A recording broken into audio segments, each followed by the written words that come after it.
Okay, ಈಗ ನೀವು S A ಬಗ್ಗೆ ಒಂದು ಬ್ರೀಫ್ ಐಡಿಯಾ ಗೊತ್ತಾಗಿದೆ. ಎಸ್ ಎ ಅಂದ್ರೇನು, ಯಾವ ಥರ ಬರೀಬೇಕು, ಯಾವ ಥರ ಕೋಡ್ಸ್ ಯೂಸ್ ಮಾಡಬೇಕು, ಯಾವ ಥರ ಇಂಟ್ರಡಕ್ಷನ್ ಕೊಡಬೇಕು, body of the essay ಹೆಂಗೆ ಬರೀಬೇಕು, ಕನ್ಕ್ಲೂಷನ್ ಯಾವ ಥರ ಕೊಡಬೇಕು ಅನ್ನೋದ್ರ ಬಗ್ಗೆ ಐಡಿಯಾ ಬಂದಿದೆಯಾ? ಇದೆಯಾ ಇಲ್ವಾ? ಇನ್ನೂ ಡೌಟ್ಸ್ ಇದೆಯಾ? ಅದರಲ್ಲಿ ಏನಾದರೂ ಡೌಟ್ಸ್ ಇದೆಯಾ? ಡೌಟ್ಸ್ ಇದ್ದರೆ ಕೇಳಬೇಕಾದ್ರೆ ನಾನು ಎಕ್ಸ್ಪ್ಲೇನ್ ಮಾಡ್ತೀನಿ. ಅರ್ಥ ಆಗ್ತಿದೆಯಾ? ಅಂದರೆ ಮೈನು ಈಗ ಎಕ್ಸಾಮ್ಸ್ಗೆ ಹೋಗ್ತೀರಾ, ಎಕ್ಸಾಮ್ಸ್ಗೆ ಹೋದಾಗ ನಿಮಗೆ ಎರಡು ತುಂಬ ಇಂಪಾರ್ಟೆಂಟು. ಅಂದರೆ ಲೈಕ್ ಎಕ್ಸಾಂಪಲ್, ನೀವು ಎಷ್ಟೇ ಪ್ರಿಪ್ರೇಷನ್ ಮಾಡಿರಿ, ನೀವು ಎಷ್ಟೇ ಆಲ್ರೆಡಿ ಎಕ್ಸಾಮ್ಸ್ಗೆ ಓದಿರಿ, ಎಷ್ಟೇ ಎಸ್ ಎ ಪ್ರಾಕ್ಟೀಸ್ ಮಾಡಿ, ಆ ಎಸ್ ಎ ದಿನ ಅಥವಾ ಎಕ್ಸಾಮ್ ಬರೆಯೋ ದಿನ ನೀವು ಚೂಸ್ ಮಾಡೋ ಟಾಪಿಕ್ ಮೇಲೆ ನಿಮ್ಮ ಮಾರ್ಕ್ಸು ಸಹ ಡಿಪೆಂಡ್ ಆಗಿರುತ್ತೆ. ಹಾಗಾಗಿ ಯಾವ ಕ್ರೈಟೀರಿಯಾದ ಮೇಲೆ ನೀವು ಎಸ್ ಎನ ಚೂಸ್ ಮಾಡಬೇಕು, ಮತ್ತು ಮ್ಯಾಕ್ಸಿಮಮ್ ಮಾರ್ಕ್ಸ್ ಎಸ್ ಎನಲ್ಲಿ ಹೇಗೆ ತೆಗಿಬೇಕು ಅಂದರೆ ಏನೇನು ಸ್ಟೆಪ್ಸ್ನ ಫಾಲೋ ಮಾಡಬೇಕು ಅನ್ನೋದ್ರ ಬಗ್ಗೆ ಎಕ್ಸಾಮ್ ದಿನ ಏನೇನು ಮಾಡಬೇಕು ಅಂತ ಹೇಳ್ತೀನಿ. ಈಗ ಹೋಗ್ತೀರಾ, ಇವನ್ ನಿಮ್ಗೇನಾಗುತ್ತೆ, U P S C, K P S C, P S I ಅಥವಾ ಆರ್ ಎಸ್ ಐ ಅಥವಾ ಇ ಎಸ್ ಐ ಎಲ್ಲ ಅಲ್ಲಿ ಬಂದುಬಿಡುತ್ತೆ. ಇಲ್ಲಿ ನಿಮ್ಗೇನಾಗುತ್ತೆ, ಇಲ್ಲಿ ನಿಮಗೆ 4 ಆಪ್ಷನ್ಸ್ ಇರುತ್ತೆ. ಅರ್ಥ ಆಗ್ತಿದೆಯಾ? ಕೆ ಪಿ ಎಸ್ ಸಿಲಿ ಒಂದೇ ಆಪ್ಷನ್ ನಿಮ್ಗೆ. ಇಲ್ಲೇನು ನಿಮಗೆ ಬೇರೆ ಥಾಟ್ಸೇ ಇಲ್ಲ. ಅವ್ರೇನು ಕೊಟ್ಟಿರ್ತಾರೋ ಅದನ್ನೇ ಬರೀಬೇಕು ಮೈನ್ಸಲ್ಲಿ.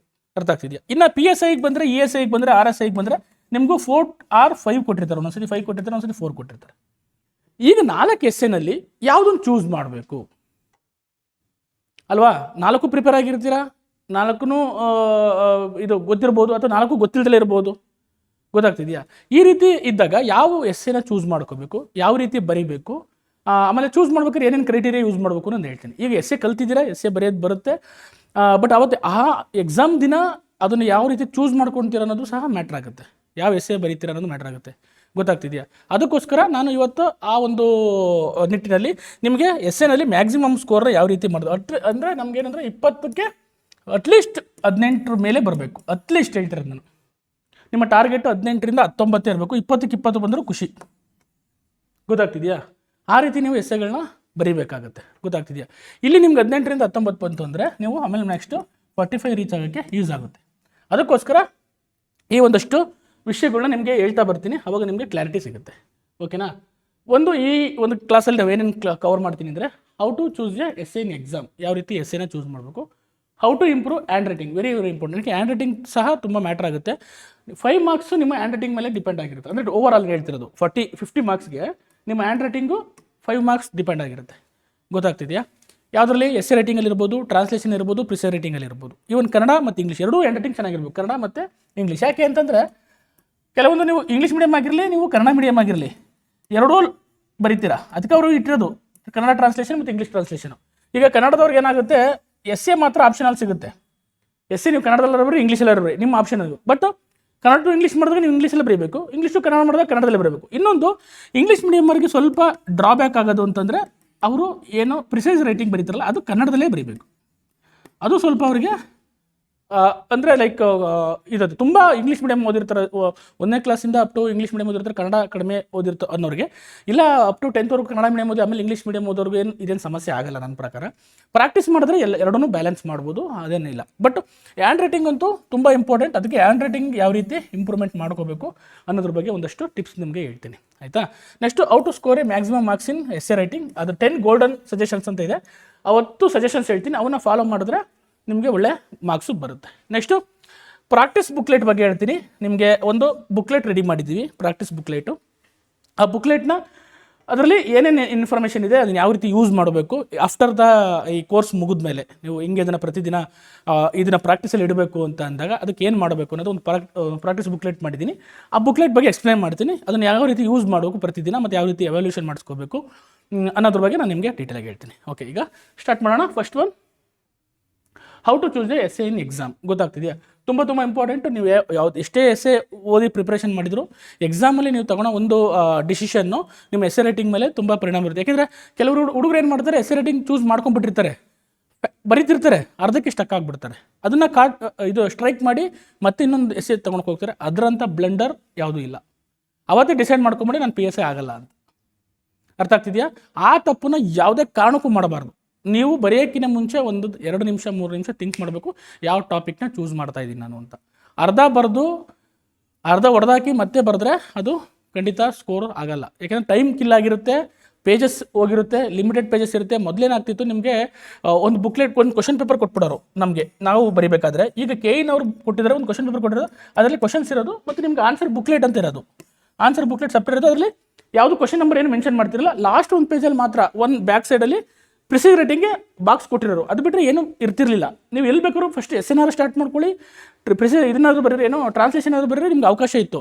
ಬಟ್ ಈಗ KEನವ್ರು ಏನು ಮಾಡ್ತಾ ಇದ್ದಾರೆ, KEನವ್ರು ಏನು ಎಕ್ಸಾಮ್ ನಡೆದ್ರಲ್ಲ 545 ಮತ್ತು 402 ಎಕ್ಸಾಮ್ಸ್ ನಡೆಸಿದ್ರಲ್ಲ, ಅವ್ರು ಏನು ಮಾಡಿದ್ರು, ಕ್ವಶನ್ಸ್ ಅಲ್ಲೇ ಕೊಟ್ಟು ಜಾಗನೂ ಕೊಟ್ಟರು, ಕ್ವಶನ್ ಪೇಪರೇ ಕೊಡಲಿಲ್ಲ ಅವರು. ಹೊರಗಡೆ ಕ್ವಶನ್ ಪೇಪರೇ ಬಂದಿಲ್ಲ. 545 402 ನಿಮ್ಗೆ ಕ್ವಶನ್ ಪೇಪರ್ ಸಿಗಲ್ಲ. ಅರ್ಥ ಆಗ್ತಿದೆಯಾ? ಅದರಲ್ಲಿ ಯಾವ ಕ್ವಶನ್ ಬಂದಿತ್ತು, ಯಾವ ಟ್ರಾನ್ಸ್ಲೇಷನ್ ಬಂದಿತ್ತು ಅಂತ ಗೊತ್ತಿಲ್ಲ.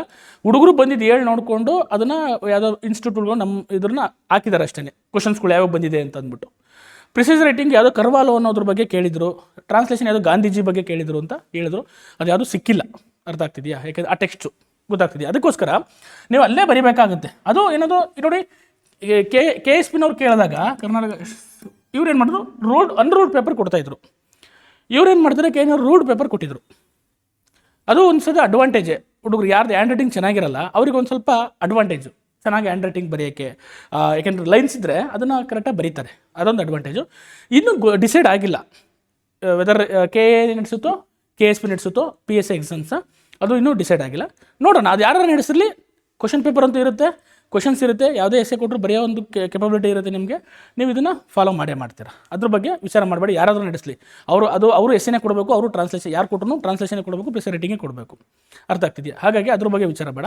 ಈಗ ಎಸ್ಸೆನಲ್ಲಿ ಎಕ್ಸಾಮ್ನಲ್ಲಿ ಎಸ್ಸೆ ಚೂಸ್ ಮಾಡ್ಬೇಕಾದ್ರೆ ಒಂದಷ್ಟು ಏನೇನು ಇದು ಮಾಡಬೇಕು ಅನ್ನೋದ್ರ ಬಗ್ಗೆ ನೋಡೋಣ.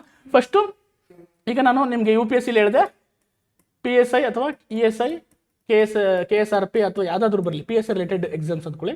ಇದ್ರಲ್ಲಿ 4 ಆಪ್ಷನ್ಸ್ ಇರುತ್ತೆ. ನೀವು KPSC ಬಿಟ್ಬಿಡಿ, ಯಾಕೆಂದರೆ ಒಂದೇ ಆಪ್ಷನ್ಸ್ ಇರುತ್ತೆ, ನೀವು ಅದನ್ನೇ ಬರೀಬೇಕು. ಮೆಂಟಲಿ ನೀವು ರೆಡಿಯಾಗಿ ಹೋಗ್ಬಿಡ್ಬೇಕು KPSC ಮೇನ್ಸ್ ಬರೀಬೇಕಾದ್ರೆ. How to choose an essay ನಿಂದ್ರಲ್ಲ, ರೀಡ್ ಆಲ್ ಟಾಪಿಕ್ಸ್ ಕೇರ್ಫುಲಿ. ಯಾವ್ದು 4 ಟಾಪಿಕ್ಸ್ ಕೊಟ್ಟಿರ್ತಾರೆ ಅದನ್ನ ನೀಟಾಗಿ ಓದ್ಕೊಳ್ಳಿ ಫಸ್ಟ್. ಗೊತ್ತಾಗ್ತಿದೆಯಾ? ಯಾವುದು, ಯಾಕೆಂದರೆ ಕನ್ನಡ ಮತ್ತು ಇಂಗ್ಲೀಷಲ್ಲಿ ಎರಡರಲ್ಲೂ ಇರುತ್ತೆ. ಕನ್ನಡ ಮೀಡಿಯಂ ಓದ್ಕೊಳ್ಳಿ. ಪ್ರಶ್ನೆ ಕನ್ನಡದಲ್ಲಿ ಅರ್ಥ ಆಗಲಿದ್ರೆ ಇಂಗ್ಲೀಷಲ್ಲಿ ಓದಿದ್ರೆ ಅರ್ಥ ಮಾಡ್ಕೊಳ್ಳಿ. ಫಸ್ಟು ಕ್ವಶನ್ ಅರ್ಥ ಮಾಡ್ಕೊಳ್ಳಿ. 4 ಕ್ವಶನ್ಸ್ ಓದಿ. ನೀವು ಇದನ್ನು ಎಷ್ಟು ನಿಮಿಷದಲ್ಲಿ ಮಾಡಬೇಕು, ಇದು 5 ನಿಮಿಷ, ವಿತಿನ್ 1 to 2 ಮಿನಿಟ್ಸಲ್ಲಿ ಮಾಡಿಬಿಡ್ಬೇಕು. ಪಟ್ಟಂತ ನೋಡ್ಬೇಕು, 4 ಕ್ವಶನ್ಸ್ಗಳನ್ನ ನೋಡಬೇಕು. ಗೊತ್ತಾಗ್ತಿದೆಯಾ? 4 ಕ್ವಶನ್ಸು ನೋಡ್ಬಿಟ್ಟು ಆಮೇಲೆ ಏನು ಮಾಡಬೇಕು, ಕರೆಕ್ಟಾಗಿ ಓದ್ಕೊಳ್ಳಿ. ಆ ಕ್ವಶನ್ಸ್ ಅರ್ಥ ಆಗ್ತಿದೆಯಾ ಅಂತ ಓದ್ಕೊಳ್ಳಿ ಫಸ್ಟು. ಡೋಂಟ್ ರಶ್, ಆ ಥರ ಮಾಡಬೇಡಿ. ಗೊತ್ತಾಗ್ತಿದೆಯಾ? Read every essay option twice. 4 options ಕೊಟ್ಟಿರ್ತಾರೋ 2 ಸತಿ ನೋಡಿ, ಯಾವುದನ್ನ ನಾನು ಆಯ್ಕೆ ಮಾಡ್ಕೋಬೋದು ಅನ್ನೋದ್ರ ಬಗ್ಗೆ. ಗೊತ್ತಾಗ್ತಿದೆಯಾ? Next underline keywords.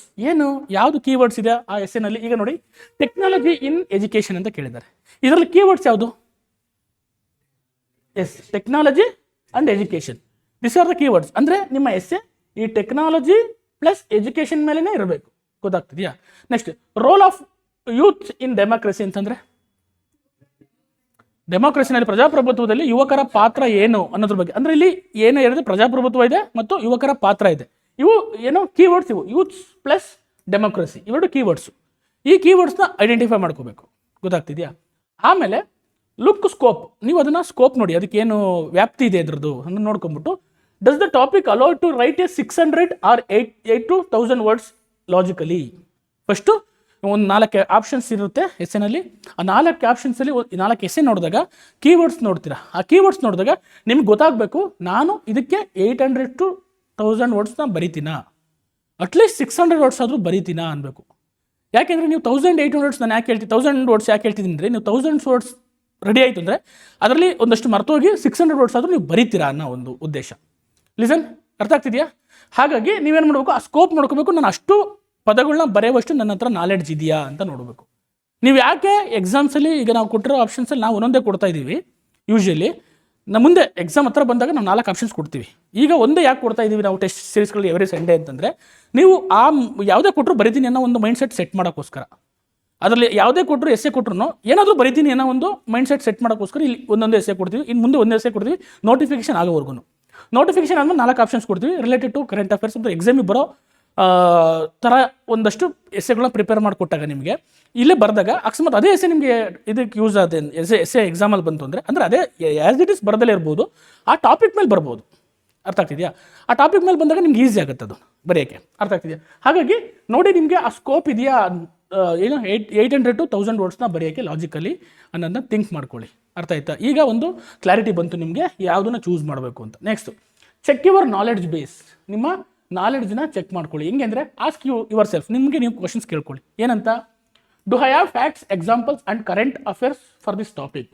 Topic choose ಮಾಡಿದ್ರಿ ಯಾವುದು ಆಯ್ತು. ಎಕ್ಸಾಂಪಲ್ ಡೆಮೋಕ್ರಸಿ ಇನ್ ಯೂತ್, ಯಾವ್ದು ಹೇಳಿ ನೋಡು, the role of youth in democracy ಅಥವಾ ಟೆಕ್ನಾಲಜಿ ಇನ್ ಎಜುಕೇಷನ್. ಇವರ ಟಾಪಿಕ್ಸ್ ಯಾವುದೋ ಒಂದು ಚೂಸ್ ಮಾಡ್ಕೊಂಡ್ರಿ ಅಂದ್ಕೊಳ್ಳಿ. ಅದರಲ್ಲಿ ನನಗೆ ಫ್ಯಾಕ್ಟ್ಸ್ ಗೊತ್ತಿದೆಯಾ? ಆಯಿತು. ಈಗ ಟೆಕ್ನಾಲಜಿ ಇನ್ ಎಜುಕೇಷನ್ ಅಂತ ಕೊಟ್ರಲ್ವಾ, ಏನೇನು ಫ್ಯಾಕ್ಟ್ಸ್ ಬೇಕು? ಫ್ಯಾಕ್ಟ್ಸ್ ಬೇಕಲ್ವಾ ನಿಮಗೆ? ಫ್ಯಾಕ್ಟ್ಸ್ ಬೇಕು. ಏನು ಫ್ಯಾಕ್ಟ್ಸ್ ಬೇಕು? ಯಾವ್ದಾದ್ರು ರಿಪೋರ್ಟ್ಸ್ ಗೊತ್ತಿದೆಯಾ ನಿನಗೆ? ಗೊತ್ತಾಗ್ತಿದೆಯಾ? ಎಷ್ಟು ಪರ್ಸೆಂಟ್ ಎಜುಕೇಷನ್ ಟೆಕ್ನಾಲಜಿ ಯೂಸ್ ಆಗ್ತಿದೆ? ಅರ್ಥ ಆಗ್ತಿದೆಯಾ? ಇಂಟರ್ನೆಟ್ ರೂರಲ್ ಪ್ರದೇಶದಲ್ಲಿ ಎಷ್ಟಿದೆ, ಅರ್ಬನಲ್ಲಿ ಎಷ್ಟಿದೆ? ಅರ್ಥ ಆಗ್ತಿದೆಯಾ? ಈ ರೀತಿ ಡಾಟಾಗಳು ಗೊತ್ತಿದೆಯಾ? ಫ್ಯಾಕ್ಟ್ಸ್ ಗೊತ್ತಿದೆಯಾ? ನೆಕ್ಸ್ಟು ಎಕ್ಸಾಂಪಲ್ಸ್ ಗೊತ್ತಾಗ್ತಿದೆ. ಎಕ್ಸಾಂಪಲ್ಸ್ ಗೊತ್ತಿರಬೇಕು. ಯಾವ ರೀತಿ ಟೆಕ್ನಾಲಜಿನ ಎಜುಕೇಷನಲ್ಲಿ ಯೂಸ್ ಮಾಡ್ತಿದ್ದೀವಿ, ಯಾವ್ಯಾವ ಆನ್ಲೈನ್ ಪ್ಲಾಟ್ಫಾರ್ಮ್ಸ್ ಇದೆ, ಸ್ಕೂಲಲ್ಲಿ ಹೆಂಗೆ ಯೂಸ್ ಮಾಡ್ತಿದ್ದೀವಿ, ಹೈಯರ್ ಎಜುಕೇಷನಲ್ಲಿ ಹೆಂಗೆ ಯೂಸ್ ಮಾಡ್ತಾ ಇದ್ದೀವಿ ಟೆಕ್ನಾಲಜಿನ, ಗೊತ್ತಾಗ್ತಿದೆ. ಯಾವ ರೀತಿ ಎಜುಕೇಷನಲ್ಲಿ ಟೆಕ್ನಾಲಜಿ ಏನೋ ಮೌಲ್ಯಮಾಪನದಲ್ಲಿ ಇರ್ಬೋದು, ಎಂಥದ್ದು ನಮ್ಮ ಕ್ವಶನ್ ಪೇಪರ್ ಪ್ರಿಪ್ರೇಷನಲ್ಲಿ ಇರ್ಬೋದು, ಟೆಸ್ಟ್ ಕಂಡಕ್ಟ್ ಮಾಡೋದ್ರಲ್ಲಿರ್ಬೋದು, ಎಕ್ಸಾಮ್ ಕಂಡಕ್ಟ್ ಮಾಡೋದಿರ್ಬೋದು, ಎಲ್ಲ ಓವರಾಲ್ ನೋಡ್ಬೇಕು ನಿಮಗೆ. ಅಂದರೆ ಡೈಮೆನ್ಷನ್ ನೋಡ್ಬೇಕು. ಬರೀ ನೀವು ಎಜುಕೇಷನ್ ಅಂದರೆ ಬರೀ ಆನ್ಲೈನ್ ಪಾಠ ಮಾಡೋದು ಒಂದೇ ಅಲ್ಲ. ಟೆಕ್ನಾಲಜಿನ ಎಜುಕೇಷನ್ ಅಂತ ಕೇಳಿದ್ರೆ ಬ್ರಾಡ್ ವ್ಯೂ ಇದೆ, ಗೊತ್ತಾಗ್ತಿದೆಯಾ? ಎಲ್ಲ ಕಡೆ ನೀವು ಹೋಗ್ಬೇಕು. ಆನ್ಲೈನ್ ಎಜುಕೇಷನ್ ಒಂದೇ ಅಲ್ಲ, ಗೊತ್ತಾಗ್ತಿದೆಯಾ? ಅದಕ್ಕೆ ನಿಮ್ಮ ಹತ್ರ ಅಷ್ಟು ಏನು ಎಕ್ಸಾಂಪಲ್ಸ್ ಇದೆಯಾ? ನೆಕ್ಸ್ಟು ಕರೆಂಟ್ ಅಫೇರ್ಸ್ ಏನಾರು ಇದೆಯಾ? ಆ ಟಾಪಿಕ್ ಸಂಬಂಧಪಟ್ಟಂಗೆ ಕರೆಂಟ್ ಅಫೇರ್ಸ್ ಇದೆಯಾ? ಅರ್ಥ ಆಗ್ತಿದೆಯಾ? ಈಗ ರೋಲ್ ಆಫ್ ಯೂತ್ಸ್ ಇನ್ ಡೆಮೋಕ್ರಸಿಲಿ ಏನು ಎಕ್ಸಾಮ್ ನಿಮಗೆ ಏನು ಬೇಕಾಗುತ್ತೆ? ಕರೆಂಟ್ ಅಫೇರ್ಸ್ ಏನು ಬರಿಬೋದು? ವೆರಿ ಗುಡ್, ಒಳ್ಳೆಯ ಎಕ್ಸಾಂಪಲ್ ಕೊಟ್ಟರೆ ನೇಪಾಳ ಇನ್ಸಿಡೆಂಟು, ಗುಡ್. ಆ ಥರ ಕರೆಂಟ್ ಅಫೇರ್ಸ್ ಏನಾದರೂ ನಿಮ್ಮ ತಲೆಯಲ್ಲಿ ಇದೆಯಾ ಅನ್ನೋದನ್ನ ಚೆಕ್ ಮಾಡ್ಕೋಬೇಕು. ಅವಾಗ ನಿಮ್ಗೆ ಏನಾಗುತ್ತೆ, ಇದು ತುಂಬ ಚೆನ್ನಾಗಿ ಎಕ್ಸ್ಪ್ಲೈನ್ ಮಾಡ್ಬೋದು ಆ ಟಾಪಿಕ್ನ. ಅರ್ಥ ಆಗ್ತಿದೆಯಾ? ನೆಕ್ಸ್ಟ್ ಎಕ್ಸಾಂಪಲ್ ನೋಡಿ, if the topic cyber crimes and society. ಈಗ ಅಕಸ್ಮಾತ್ ನೀವೇನಾದರೂ ಒಂದು ಟಾಪಿಕ್ ಬಂದು ಸೈಬರ್ ಕ್ರೈಮ್ ಆ್ಯಂಡ್ ಸೊಸೈಟಿ, ನಾನು ಯಾಕಂದರೆ ಇದನ್ನ ಯಾಕೆ ನೋಡಿದ್ದೀನಿ ಅಂದ್ರೆ ಆಲ್ರೆಡಿ ನಿಮ್ಗೆ ಎಕ್ಸ್ಪ್ಲೈನ್ ಮಾಡಿದ್ದೀನಿ ಸೈಬರ್ ಕ್ರೈಮ್ ಆ್ಯಂಡ್ ಸೊಸೈಟಿ ಬಗ್ಗೆ. And you know recent definitions, ಅದರ ಡೆಫಿನೇಷನ್ ಗೊತ್ತಾ? ಸೈಬರ್ ಕ್ರೈಮ್ ಅಂದರೆ ಡೆಫಿನೇಷನ್ ಗೊತ್ತಾ? ಈಗ ನೀವು ಈ ಟಾಪಿಕ್ನ ಚೂಸ್ ಮಾಡಿದ್ರಿ ಅಂದ್ಕೊಳ್ಳಿ ಎಕ್ಸಾಮಲ್ಲಿ, cyber crime and society definition, cyber crime ಅಂದರೆ ಡೆಫಿನೇಷನ್ ಗೊತ್ತಿರಬೇಕು. ಟೈಪ್ಸು ಎಷ್ಟು ಟೈಪ್ಸು ಸೈಬರ್ ಕ್ರೈಮ್ಸ್ ಇದೆ ಅಂತ ಗೊತ್ತಿರಬೇಕು. ಐಡೆಂಟಿಟಿ ಥೆಫ್ಟು, ಫಿಶಿಂಗ್, ಹೇಳಿ, ಮಾಲ್ವೇರ್ಸ್, ಆಮೇಲೆ ರಾನ್ಸಮ್ವೇರ್ಸ್, ಆಮೇಲೆ ಹೇಳಿ ಬೇಗ ಪಟ ಹೇಳಬೇಕು. ಹೆಣ್ಮಕ್ಳು ಹರಾಸ್ಮೆಂಟ್ ಮಾಡೋದಿರ್ಬೋದು, ಪುಲ್ಲಿಂಗ್ ಇರ್ಬೋದು, next digital arrest, very good. ಆಮೇಲೆ ಬರ್ಬೇಕು ತಲೆಯಲ್ಲಿ ಪಟ ಹೇಳ್ಬೇಕು. Hanumantharaju, Narasimharaju ಹೇಳ್ಬೇಕೆಲ್ಲ.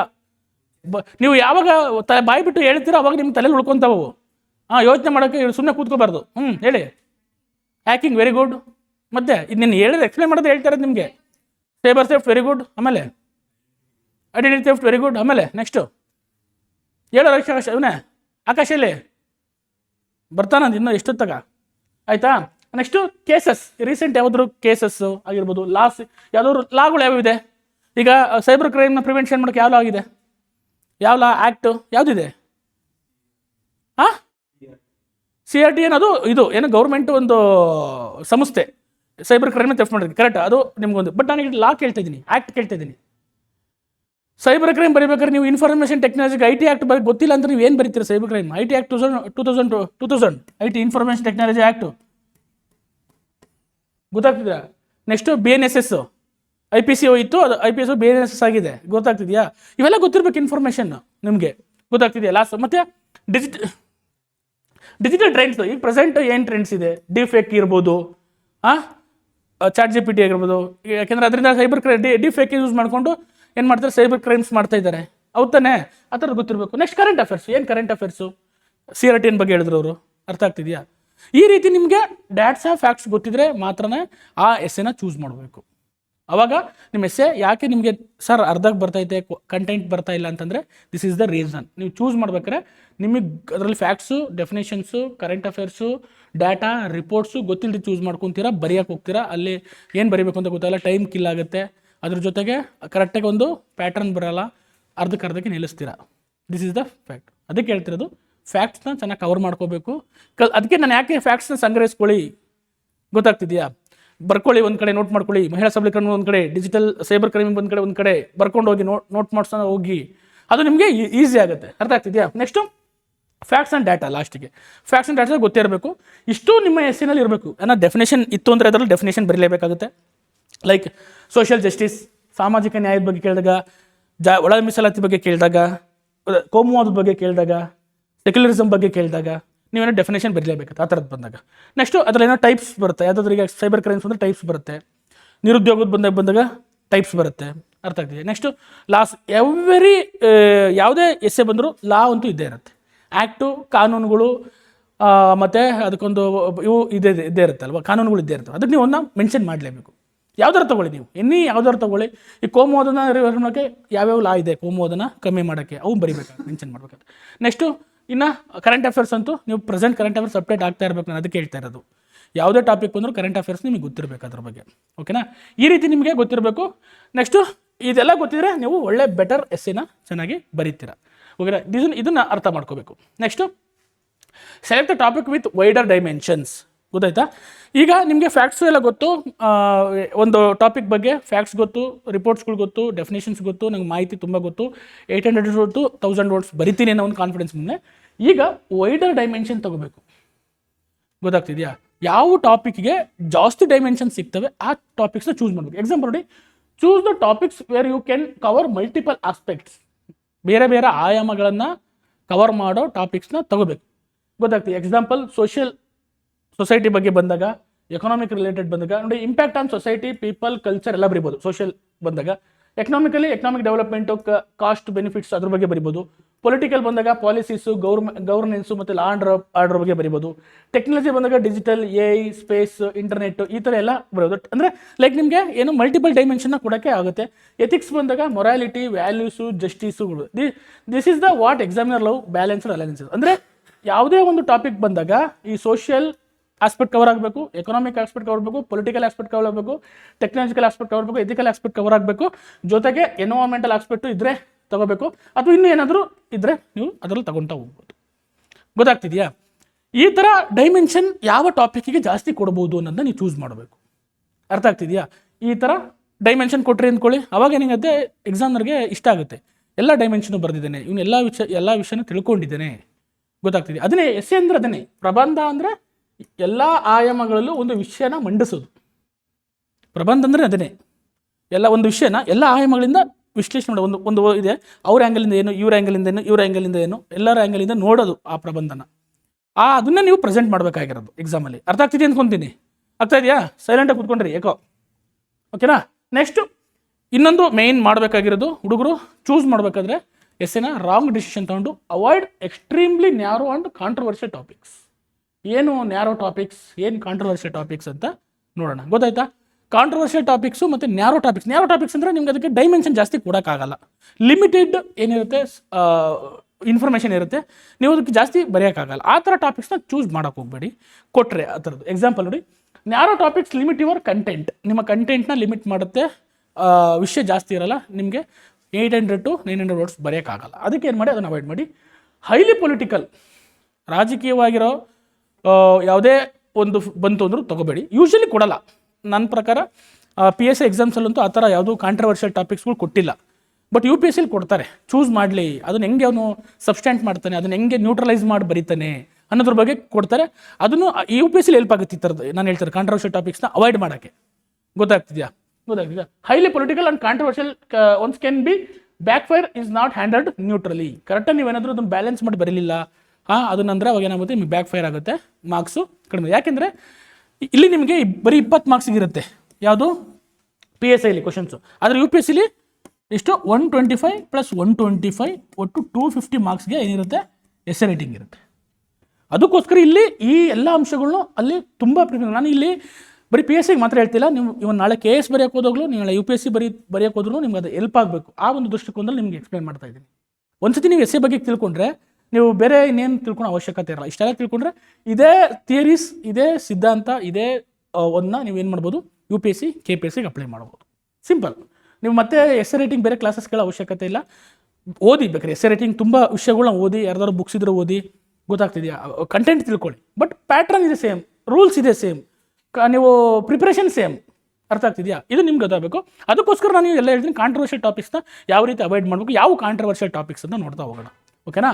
Examples of controversial topics, risky can backfire if not neutrally, ಗೊತ್ತಾಗ್ತಿದೆಯಾ. ಅಂದರೆ ಎಕ್ಸಾಂಪಲ್ಸ್ ನೋಡಿ, ಈಗ ಮೊನ್ನೆ ರೀಸೆಂಟಾಗಿ ಫಾರ್ಮರ್ಸ್ ಸ್ಟ್ರೈಕ್ ಆಯಿತು. ಎಲ್ಲಿ? ಡೆಲ್ಲಿನಲ್ಲಿ. ಎಲ್ಲ ಸೆಂಟ್ರಲ್ ಗೌರ್ಮೆಂಟ್ ವಿರುದ್ಧ ಆಗಿ ಡೆಲ್ಲಿನಲ್ಲಿ ತುಂಬ ಆಗಿ ಎಷ್ಟು ಜನ ಸತ್ತೋದ್ರು, ತುಂಬ ಇಶ್ಯೂ ಆಯಿತು ಅದು. ಅರ್ಥ ಆಯ್ತು? ಅದನ್ನು ಕೊಟ್ಟರು ಅಂದ್ಕೊಳ್ಳಿ. Farmers protest and government failures, ಈ ಥರ ಟಾಪಿಕ್ಸ್ ಇದ್ಗ ಅವಾಯ್ಡ್ ಮಾಡಿ. ಯಾಕೆ ಅಂತಂದರೆ ವೆರಿ ಪೊಲಿಟಿಕಲ್, ಗೊತ್ತಾಯ್ತು? ವೆರಿ ಪೊಲಿಟಿಕಲ್ ಇದೆ.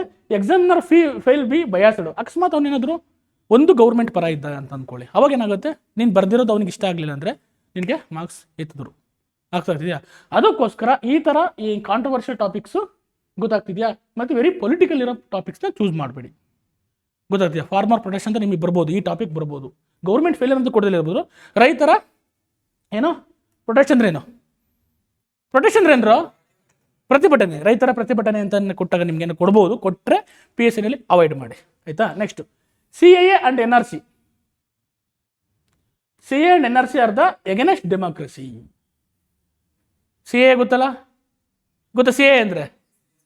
ಸಿಟಿಜನ್ಶಿಪ್ ಅಮೆಂಡ್ಮೆಂಟ್ ಆಕ್ಟ್ ಗೊತ್ತಲ್ಲ, 2019 ಬಂತಲ್ವಾ? ಈ ಥರ ಟಾಪಿಕ್ಸ್ಗಳು. ಮತ್ತು NRC ಗೊತ್ತಲ್ಲ, ಇಲ್ಲಿ ಸೆನ್ಸಿಟಿವ್ ಟಾಪಿಕ್ಕು. ಯಾಕೆಂದರೆ ಇಲ್ಲಿ ಒಂದು ಸಮುದಾಯ ಅಥವಾ ಒಂದು ಧರ್ಮದ ಒಂದು ಇದನ್ನು ಏನು ಮಾಡ್ತಿದ್ದಾರೆ, ಸ್ವಲ್ಪ ಎಗೇನೆಸ್ಟ್ ಆಗಿರೋದ್ರಿಂದ ಅಥವಾ ಅದು ಈ ಥರ ಟಾಪಿಕ್ಸ್ನ ಅವಾಯ್ಡ್ ಮಾಡಿ. ಗೊತ್ತಾಗ್ತಿದೆಯಾ? Can expose bias. ಗೊತ್ತಾಗ್ತಿದೆಯಾ? ನೀವು ಇದರಲ್ಲಿ ಬಯಾಸ್ ಆಗಿಬಿಡ್ಬೋದು, ಅಥವಾ ಒಂದು ಕಡೆ ಬರೆಯೋಕ್ಕೆ ಒಂದು ಕಡೆ ವ್ಯೂನ ಕೊಡೋಕೆ ಹೋಗ್ತೀರಾ, ಅವಾಗ ಏನಾಗುತ್ತೆ, ಅಲ್ಲಿ ಪ್ರಾಬ್ಲಮ್ ಆಗುತ್ತೆ. ಅದಕ್ಕೆ ಅವಾಯ್ಡ್ ಮಾಡಿ. Judiciary versus government, who is the supreme? ಈ ಥರ ಕ್ವಶನ್ಸ್ ಬರುತ್ತೆ. ಜುಡಿಷರಿ ಆ್ಯಂಡ್ ವರ್ಸಸ್ ಗೌರ್ಮೆಂಟ್ ಅಂತ ಈ ಥರ ಕ್ವಶನ್ಸು ಅವಾಯ್ಡ್ ಮಾಡಿ. ಅರ್ಥ ಆಗ್ತಿದೆಯಾ? ಯಾವುದು ಸುಪ್ರೀಂ ಅಂತ ಅಂದಾಗ ಯಾವುದು ಸುಪ್ರೀಂ ಅಲ್ಲ. ಎರಡನ್ನೂ ಅದರದೇ ಆದ ವ್ಯಾಪ್ತಿನಲ್ಲಿ ಅದರದೇ ಆದ ಕಾರ್ಯಗಳ ಮುಖಾಂತರ ತನ್ನ ಕಾರ್ಯಗಳನ್ನ ನಿರ್ವಹಿಸ್ತಾ ಇದೆ. ಜುಡಿಷರಿ ಆಗಿರ್ಬೋದು, ಗೌರ್ಮೆಂಟ್ಸ್ ಆಗಿರ್ಬೋದು. ಆ ಥರದ್ದು ನಿಮಗೆ ಇನ್ಸಿಡೆಂಟ್ಗಳು ನಡೆದಿದೆ ತುಂಬ ಈಗ. ಯಾಕೆಂದರೆ ಇದನ್ನು ಸುಪ್ರೀಂ ಕೋರ್ಟು ಏನಾದರೂ ಒಂದು ಲಾ ತೊಗೊಂಬಂದ್ರೆ ಅದನ್ನು ನಲ್ ಆ್ಯಂಡ್ ವಾಯ್ಡ್ ಮಾಡ್ತಾ ಇದೆ. ಎಕ್ಸಾಂಪಲ್ ಹೇಳಿ ನೋಡೋಣ. ಯಾವ್ದು?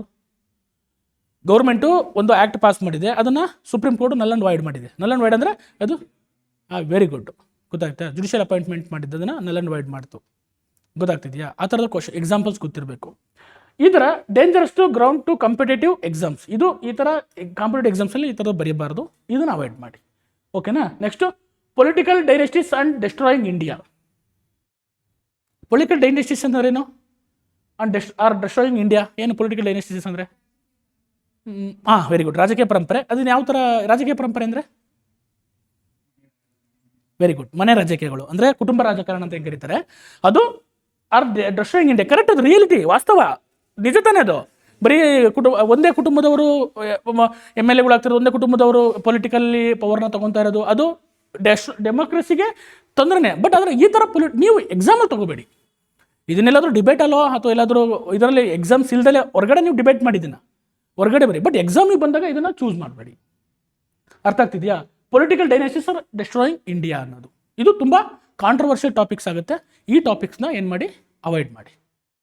ಅರ್ಥ ಆಗ್ತಿದೆಯಾ? ಯಾಕೆ ಅಂತಂದರೆ ಹಾರ್ಶ್ ಆ್ಯಂಡ್ ಕಾಂಟ್ರವರ್ಷಿಯಲ್ ಟೋನ್. ನೀವು ಬರಿಬೇಕಾದ್ರೆ ಇದನ್ನೇ ಸಬ್ಸ್ಟೆಂಟ್ ಅಂತೂ ಮಾಡೋಕ್ಕಾಗಲ್ಲ, ಸರಿ ಅಂತ ನೀವು ಹೇಳೋಕ್ಕಾಗಲ್ಲ, ತಪ್ಪು ಅಂತಲೇ ಹೇಳ್ಬೇಕಾ? ಈಗ ಆಯ್ತು, ಕುಟುಂಬ ರಾಜಕಾರಣ ಸರಿ ಅಂತ ಯಾರು ವಾದ ಮಾಡ್ತೀರಾ ಇಲ್ಲಿ? ಯಾರು ಹೇಳ್ತೀರಾ? ಇವನ್ 99% ಜನ ಅದನ್ನು ಅಪೋಸ್ ಮಾಡಲೇಬೇಕಾಗತ್ತೆ ಅಲ್ವಾ? ಅದು ಡೆಮೋಕ್ರಸಿಗೆ ಥ್ರೆಟ್ಟೆ, ಹೌದಾನೆ?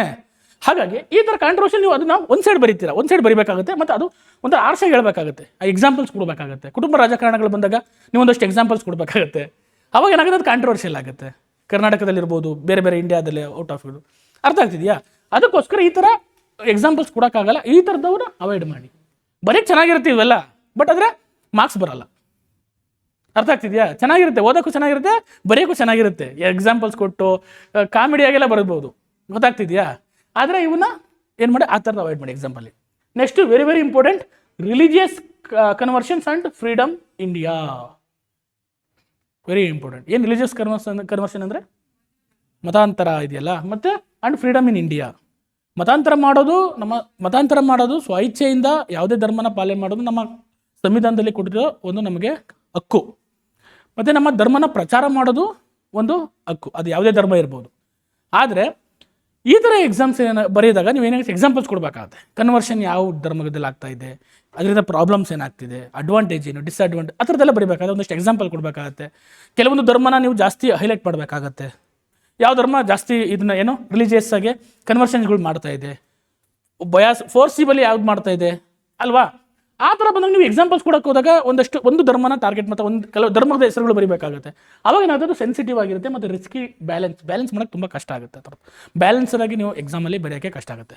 ಹಾಗಾಗಿ ಈ ಥರ controversial topics, these topics demand extreme neutrality. ನೀವು ಅದನ್ನು ಬ್ಯಾಲೆನ್ಸ್ ಮಾಡೋಕ್ಕೆ ತುಂಬ ಕಷ್ಟ. ಅರ್ಥ ಆಗ್ತಿದೆಯಾ? ಬ್ಯಾಲೆನ್ಸ್ ಮಾಡಿ ಬರೆಯೋಕ್ಕೆ. ಅದಕ್ಕೋಸ್ಕರ ನಿಮ್ಮ ಮಾರ್ಕ್ಸ್ ಕಮ್ಮಿ ಆಗೋಕ್ಕೆ ಇದು ಕಾರಣ ಆಗುತ್ತೆ. ಅದಕ್ಕೆ ಈ ಥರ ಟಾಪಿಕ್ಸ್ನ ಏನು ಮಾಡಿ, ಅವಾಯ್ಡ್ ಮಾಡಿ, ಬೇಡ. ಗೊತ್ತಾಗ್ತಿದ್ಯಾ ಯಾವ ಟಾಪಿಕ್ಸ್ ತೊಗೋಬೇಕು ಅಂತ ಆಗ್ತಿದೆಯಾ? ಅರ್ಥ ಆಗ್ತಿದೆಯಾ? ನೆಕ್ಸ್ಟ್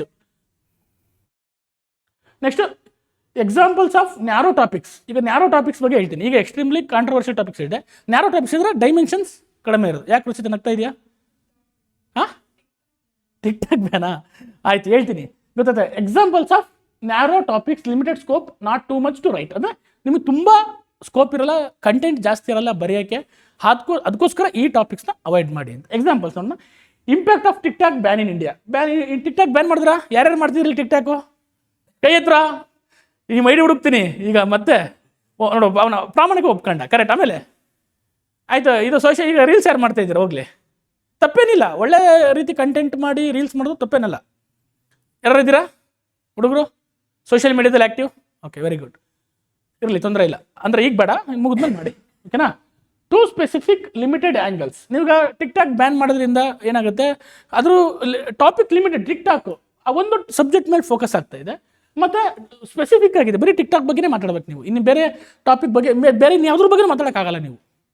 ಅರ್ಥ ಆಗ್ತಿದೆಯಾ? ಟಿಕ್ ಟಾಕ್ ಬಗ್ಗೆನೇ ಹೇಳ್ಬೇಕು. ಅಡ್ವಾಂಟೇಜು, ಡಿಸ್ಅಡ್ವಾಂಟೇಜು, ಬ್ಯಾನ್ ಮಾಡೋದ್ರಿಂದನೋ ಎಲ್ಲ ನೀವು ಅದು ಹೇಳಬೇಕಾಗತ್ತೆ. ಗೊತ್ತಾಗ್ತಿದೆಯಾ? ಹಂಗಾಗಿ ಇದು ಏನಾಗುತ್ತೆ, ಬರಿಬೋದು, ನಾನು ಬರೆಯೋಕ್ಕಾಗಲ್ಲ ಅಂತ, ಬಟ್ ನಿಮ್ಗೆ ತುಂಬ ಸ್ಪೆಸಿಫಿಕ್ ಆಗಿ ಬರೀಬೇಕಾಗತ್ತೆ. ಅದ್ರ ಬಗ್ಗೆ ಟಿಕ್ ಟಾಕ್ ಬಗ್ಗೆನೇ ಬರೀಬೇಕಾಗುತ್ತೆ. ಮತ್ತು ಲಿಮಿಟೆಡ್ ಆ್ಯಂಗಲ್ಸ್, ಅದರಿಂದ ಅಡ್ವಾಂಟೇಜ್ ನೀವು ಆ್ಯಂಗಲ್ ಜಾಸ್ತಿ ಕೊಡೋಕ್ಕಾಗಲ್ಲ. ಅದಕ್ಕೋಸ್ಕರ ಈ ಥರ ಕಮ್ಮಿ ಮಾಡಿ. ನೆಕ್ಸ್ಟು ಡಿಮಾನಿಟೈಸೇಷನ್ ಇನ್ 2016. ಇದು ಟಾಪಿಕ್ಕು ಬಂದಿದೆ, ಆಲ್ರೆಡಿ ಬಂದಿದೆ. ಬಟ್ ಇದನ್ನು ಮತ್ತೇನಾದರೂ ಕೇಳಿದ್ರೆ ನೀವು ಬರೀತೀರಾ? ಬರಿಬಾರ್ದು. ಯಾಕೆ ಅಂತ ಕೇಳಿರಿ, ಔಟ್ಡೇಟೆಡ್. ನಿಮಗೆ ಫ್ಯಾಕ್ಟ್ಸು, ಕರೆಂಟ್ ಅಫೇರ್ಸು ಸಿಗಲ್ಲ. 2016 ಆಗಲಿ ಡಿಮಾನಿಟೈಸೇಷನ್ ನೀವು ಈಗ ಬರೆಯೋಕೆ ಹೋಗ್ತೀನಿ ಅಂತಂದರೆ ಪ್ರಾಬ್ಲಮ್ ಆಗುತ್ತೆ. ಗೊತ್ತಾಗ್ತಿದೆಯಾ? ಪ್ರಾಬ್ಲಮ್ ಏನಾಗಲ್ಲ, ಬಟ್ ನಿಮ್ಗೆ ತುಂಬ ಇದಾಗುತ್ತೆ. ಔಟ್ಡೇಟೆಡ್ ಟಾಪಿಕ್ಸ್ ಇರುತ್ತೆ, ಮತ್ತು ನಿಮ್ಗೆ ಗೊತ್ತಿರಲ್ಲ ಅವಾಗ ಏನಾಗಿತ್ತು ಅನ್ನೋದ್ರ ಅಷ್ಟೊಂದು ಫ್ಯಾಕ್ಟ್ಸ್ ಇರಲ್ಲ. ಗೊತ್ತಾಗ್ತದೆ. Less scope today. ಇವಾಗ ಪ್ರೆಸೆಂಟ್ ಅದು ಅಷ್ಟು ಸ್ಕೋಪ್ ಇರಲ್ಲ, ಅದಕ್ಕಾಗಿ ಅದನ್ನು ಅವಾಯ್ಡ್ ಮಾಡಿ. ಅರ್ಥ ಆಗ್ತಿದೆಯಾ? Next electric vehicles in Mysuru. Electric vehicles in India ಅಂತ ಕೇಳಿದ್ರೆ ಒಂದು ಬ್ರಾಡ್ ವ್ಯೂ ಬರುತ್ತೆ, ನೀವು ಬರಿಬೋದು. ವೆರಿ ನ್ಯಾರೋ, ಬರೀ ಮೈಸೂರು ಸಂಬಂಧಪಟ್ಟಂಗೆ ಮಾತ್ರ ಬರಿಬೇಕಾಗತ್ತೆ.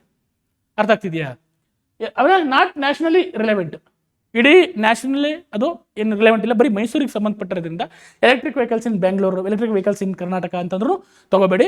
Electrical vehicles in sustainable development ಅಂತ ಕೇಳಿದ್ರೆ ಬರೀರಿ. ಅರ್ಥ ಆಗ್ತಿದೆಯಾ? ಈ ಥರ ನೀವೇನು ಮಾಡೋಕ್ಕಾಗುತ್ತೆ, ಟಾಪಿಕ್ಸ್ನ ಚೂಸ್ ಮಾಡಬೇಕಾಗುತ್ತೆ. Next, should homework be banned in schools. ಹೌದು, ಈ ಥರ ಇದು ಕ್ವಶನ್ಸ್ ಬರ್ಬೋದು. But narrow topics, lack of policies. ಯಾವುದು ಪಾಲಿಸಿ ಇಲ್ಲ, ಹೋಮ್ವರ್ಕ್ ಬ್ಯಾನ್ ಮಾಡೋಕ್ಕೆ ಯಾವ್ದಾದ್ರು ಪಾಲಿಸೀಸ್ ತಂದವ್ರಾ?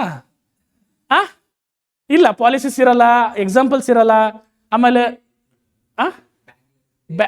ಅದು ಒಂದು ಪೂರಕವಾದ ಒಂದು ಇದಷ್ಟೇ, ಬಟ್ ಅದಕ್ಕೆ ಕಾನೂನಿಲ್ಲ. ನೀವು ಸ್ಕೋಪ್ ಜಾಸ್ತಿ. ಒಂದು ಎಕ್ಸಾಂಪಲ್ ಬರೀತೀಯಾ? 600 ನೋಟ್ಸಲ್ಲಿ 15 ಬರೀತೀಯಾ? ಅದಕ್ಕೆ ಹೇಳ್ತಾರೆ ಸ್ಕೋಪ್ ಇದಿರುತ್ತೆ, ಮತ್ತು ಡೆಪ್ತಾಗಿ ಬರೆಯೋಕ್ಕಾಗಲ್ಲ ನಿನಗೆ. ಅದರಿಂದ ಅಡ್ವಾಂಟೇಜ್ ಡಿಸ್ಅಡ್ವಾಂಟೇಜ್ ಏನು ಹೇಳ್ತೀಯಾ? ಜಾಸ್ತಿ ತುಂಬ ಬರಿಬೋದು, ಇಲ್ಲ ಅಂತಲ್ಲ. ಆದರೆ ನಿನಗೆ ನಿನ್ನ ವ್ಯೂ ಜಾಸ್ತಿ ಕೊಡೋಕ್ಕಾಗಲ್ಲ. ನಿನಗೆ ಮಾರ್ಕ್ಸ್ ಬರ್ಬೇಕು ತಾನೆ, ಬರಿಬೋದು. ಎಲ್ಲ ಟಾಪಿಕ್ಸ್ಗೂ ಎಸ್ಸೆ ಬರಿಬೋದು, ನಾನು ಇಲ್ಲ ಅಂತ ಏನು ಹೇಳ್ತಾ ಇಲ್ಲ. ಆದರೆ ನೀವು ಏನಕ್ಕೆ ಚೂಸ್ ಮಾಡ್ತಿದ್ದೀರಿ ಎಸ್ಸೆನ? ಒಳ್ಳೆ ಮಾರ್ಕ್ಸ್ ಬರಬೇಕು ಅಂತ ಚೂಸ್ ಮಾಡ್ತಿದ್ರಲ್ಲ, ಅದಕ್ಕೆ ಈ ಥರ ಹೇಳ್ತಾರೆ. Impact of cricket on Indian youth. Impact of cricket on Indian youth. ಇದೇನೋ RCB, ಏನೋ IPL, ಇದು ಪ್ರೋ ಕಬಡ್ಡಿ ಲೀಗ್ ನೋಡೋದೇ ಇಲ್ಲ ಯಾರೋ ಅನ್ಸುತ್ತೆ ಅದನ್ನು. ಅರ್ಥ ಆಗ್ತಿದೆಯಾ? IPL ಆದರೆ ಎಲ್ಲ ನೋಡ್ತಿದ್ರಿ, ಕರೆಕ್ಟಾ? ನೋಡಿ, too limited, many, not cross 800 words meaningfully. ಕರೆಕ್ಟಾಗಿ ನೀವು 800 ವರ್ಡ್ಸ್ನ ಬರೆಯೋಕ್ಕಾಗಲ್ಲ. ಈ ಒಂದು ಇಂಪ್ಯಾಕ್ಟ್ ಆಫ್ ಅಂದರೆ ಚೆನ್ನಾಗಿ ಬರೆಯೋಕ್ಕಾಗಲ್ಲ, ಕ್ವಾಲಿಟಿಯಾಗಿ ಬರೆಯೋಕ್ಕಾಗಲ್ಲ ಅಂತ ಅಂದ್ಬಿಟ್ಟು ನ್ಯಾರೋ ಟಾಪಿಕ್ಸ್ನ ಅವಾಯ್ಡ್ ಮಾಡಿ. ಅರ್ಥ ಆಗ್ತಿದೆಯಾ? ನ್ಯಾರೋ ಟಾಪಿಕ್ಸ್ ಯಾವುದು, ಕಾಂಟ್ರವರ್ಷಿಯಲ್ ಟಾಪಿಕ್ಸ್ ಯಾವುದು ಅಂತ ನೋಡಿ. These topics restrict your ability to write in social, political, economical and ethical dimensions. ಕರೆಕ್ಟಾ? ಅರ್ಥ ಆಗ್ತಿದೆಯಾ?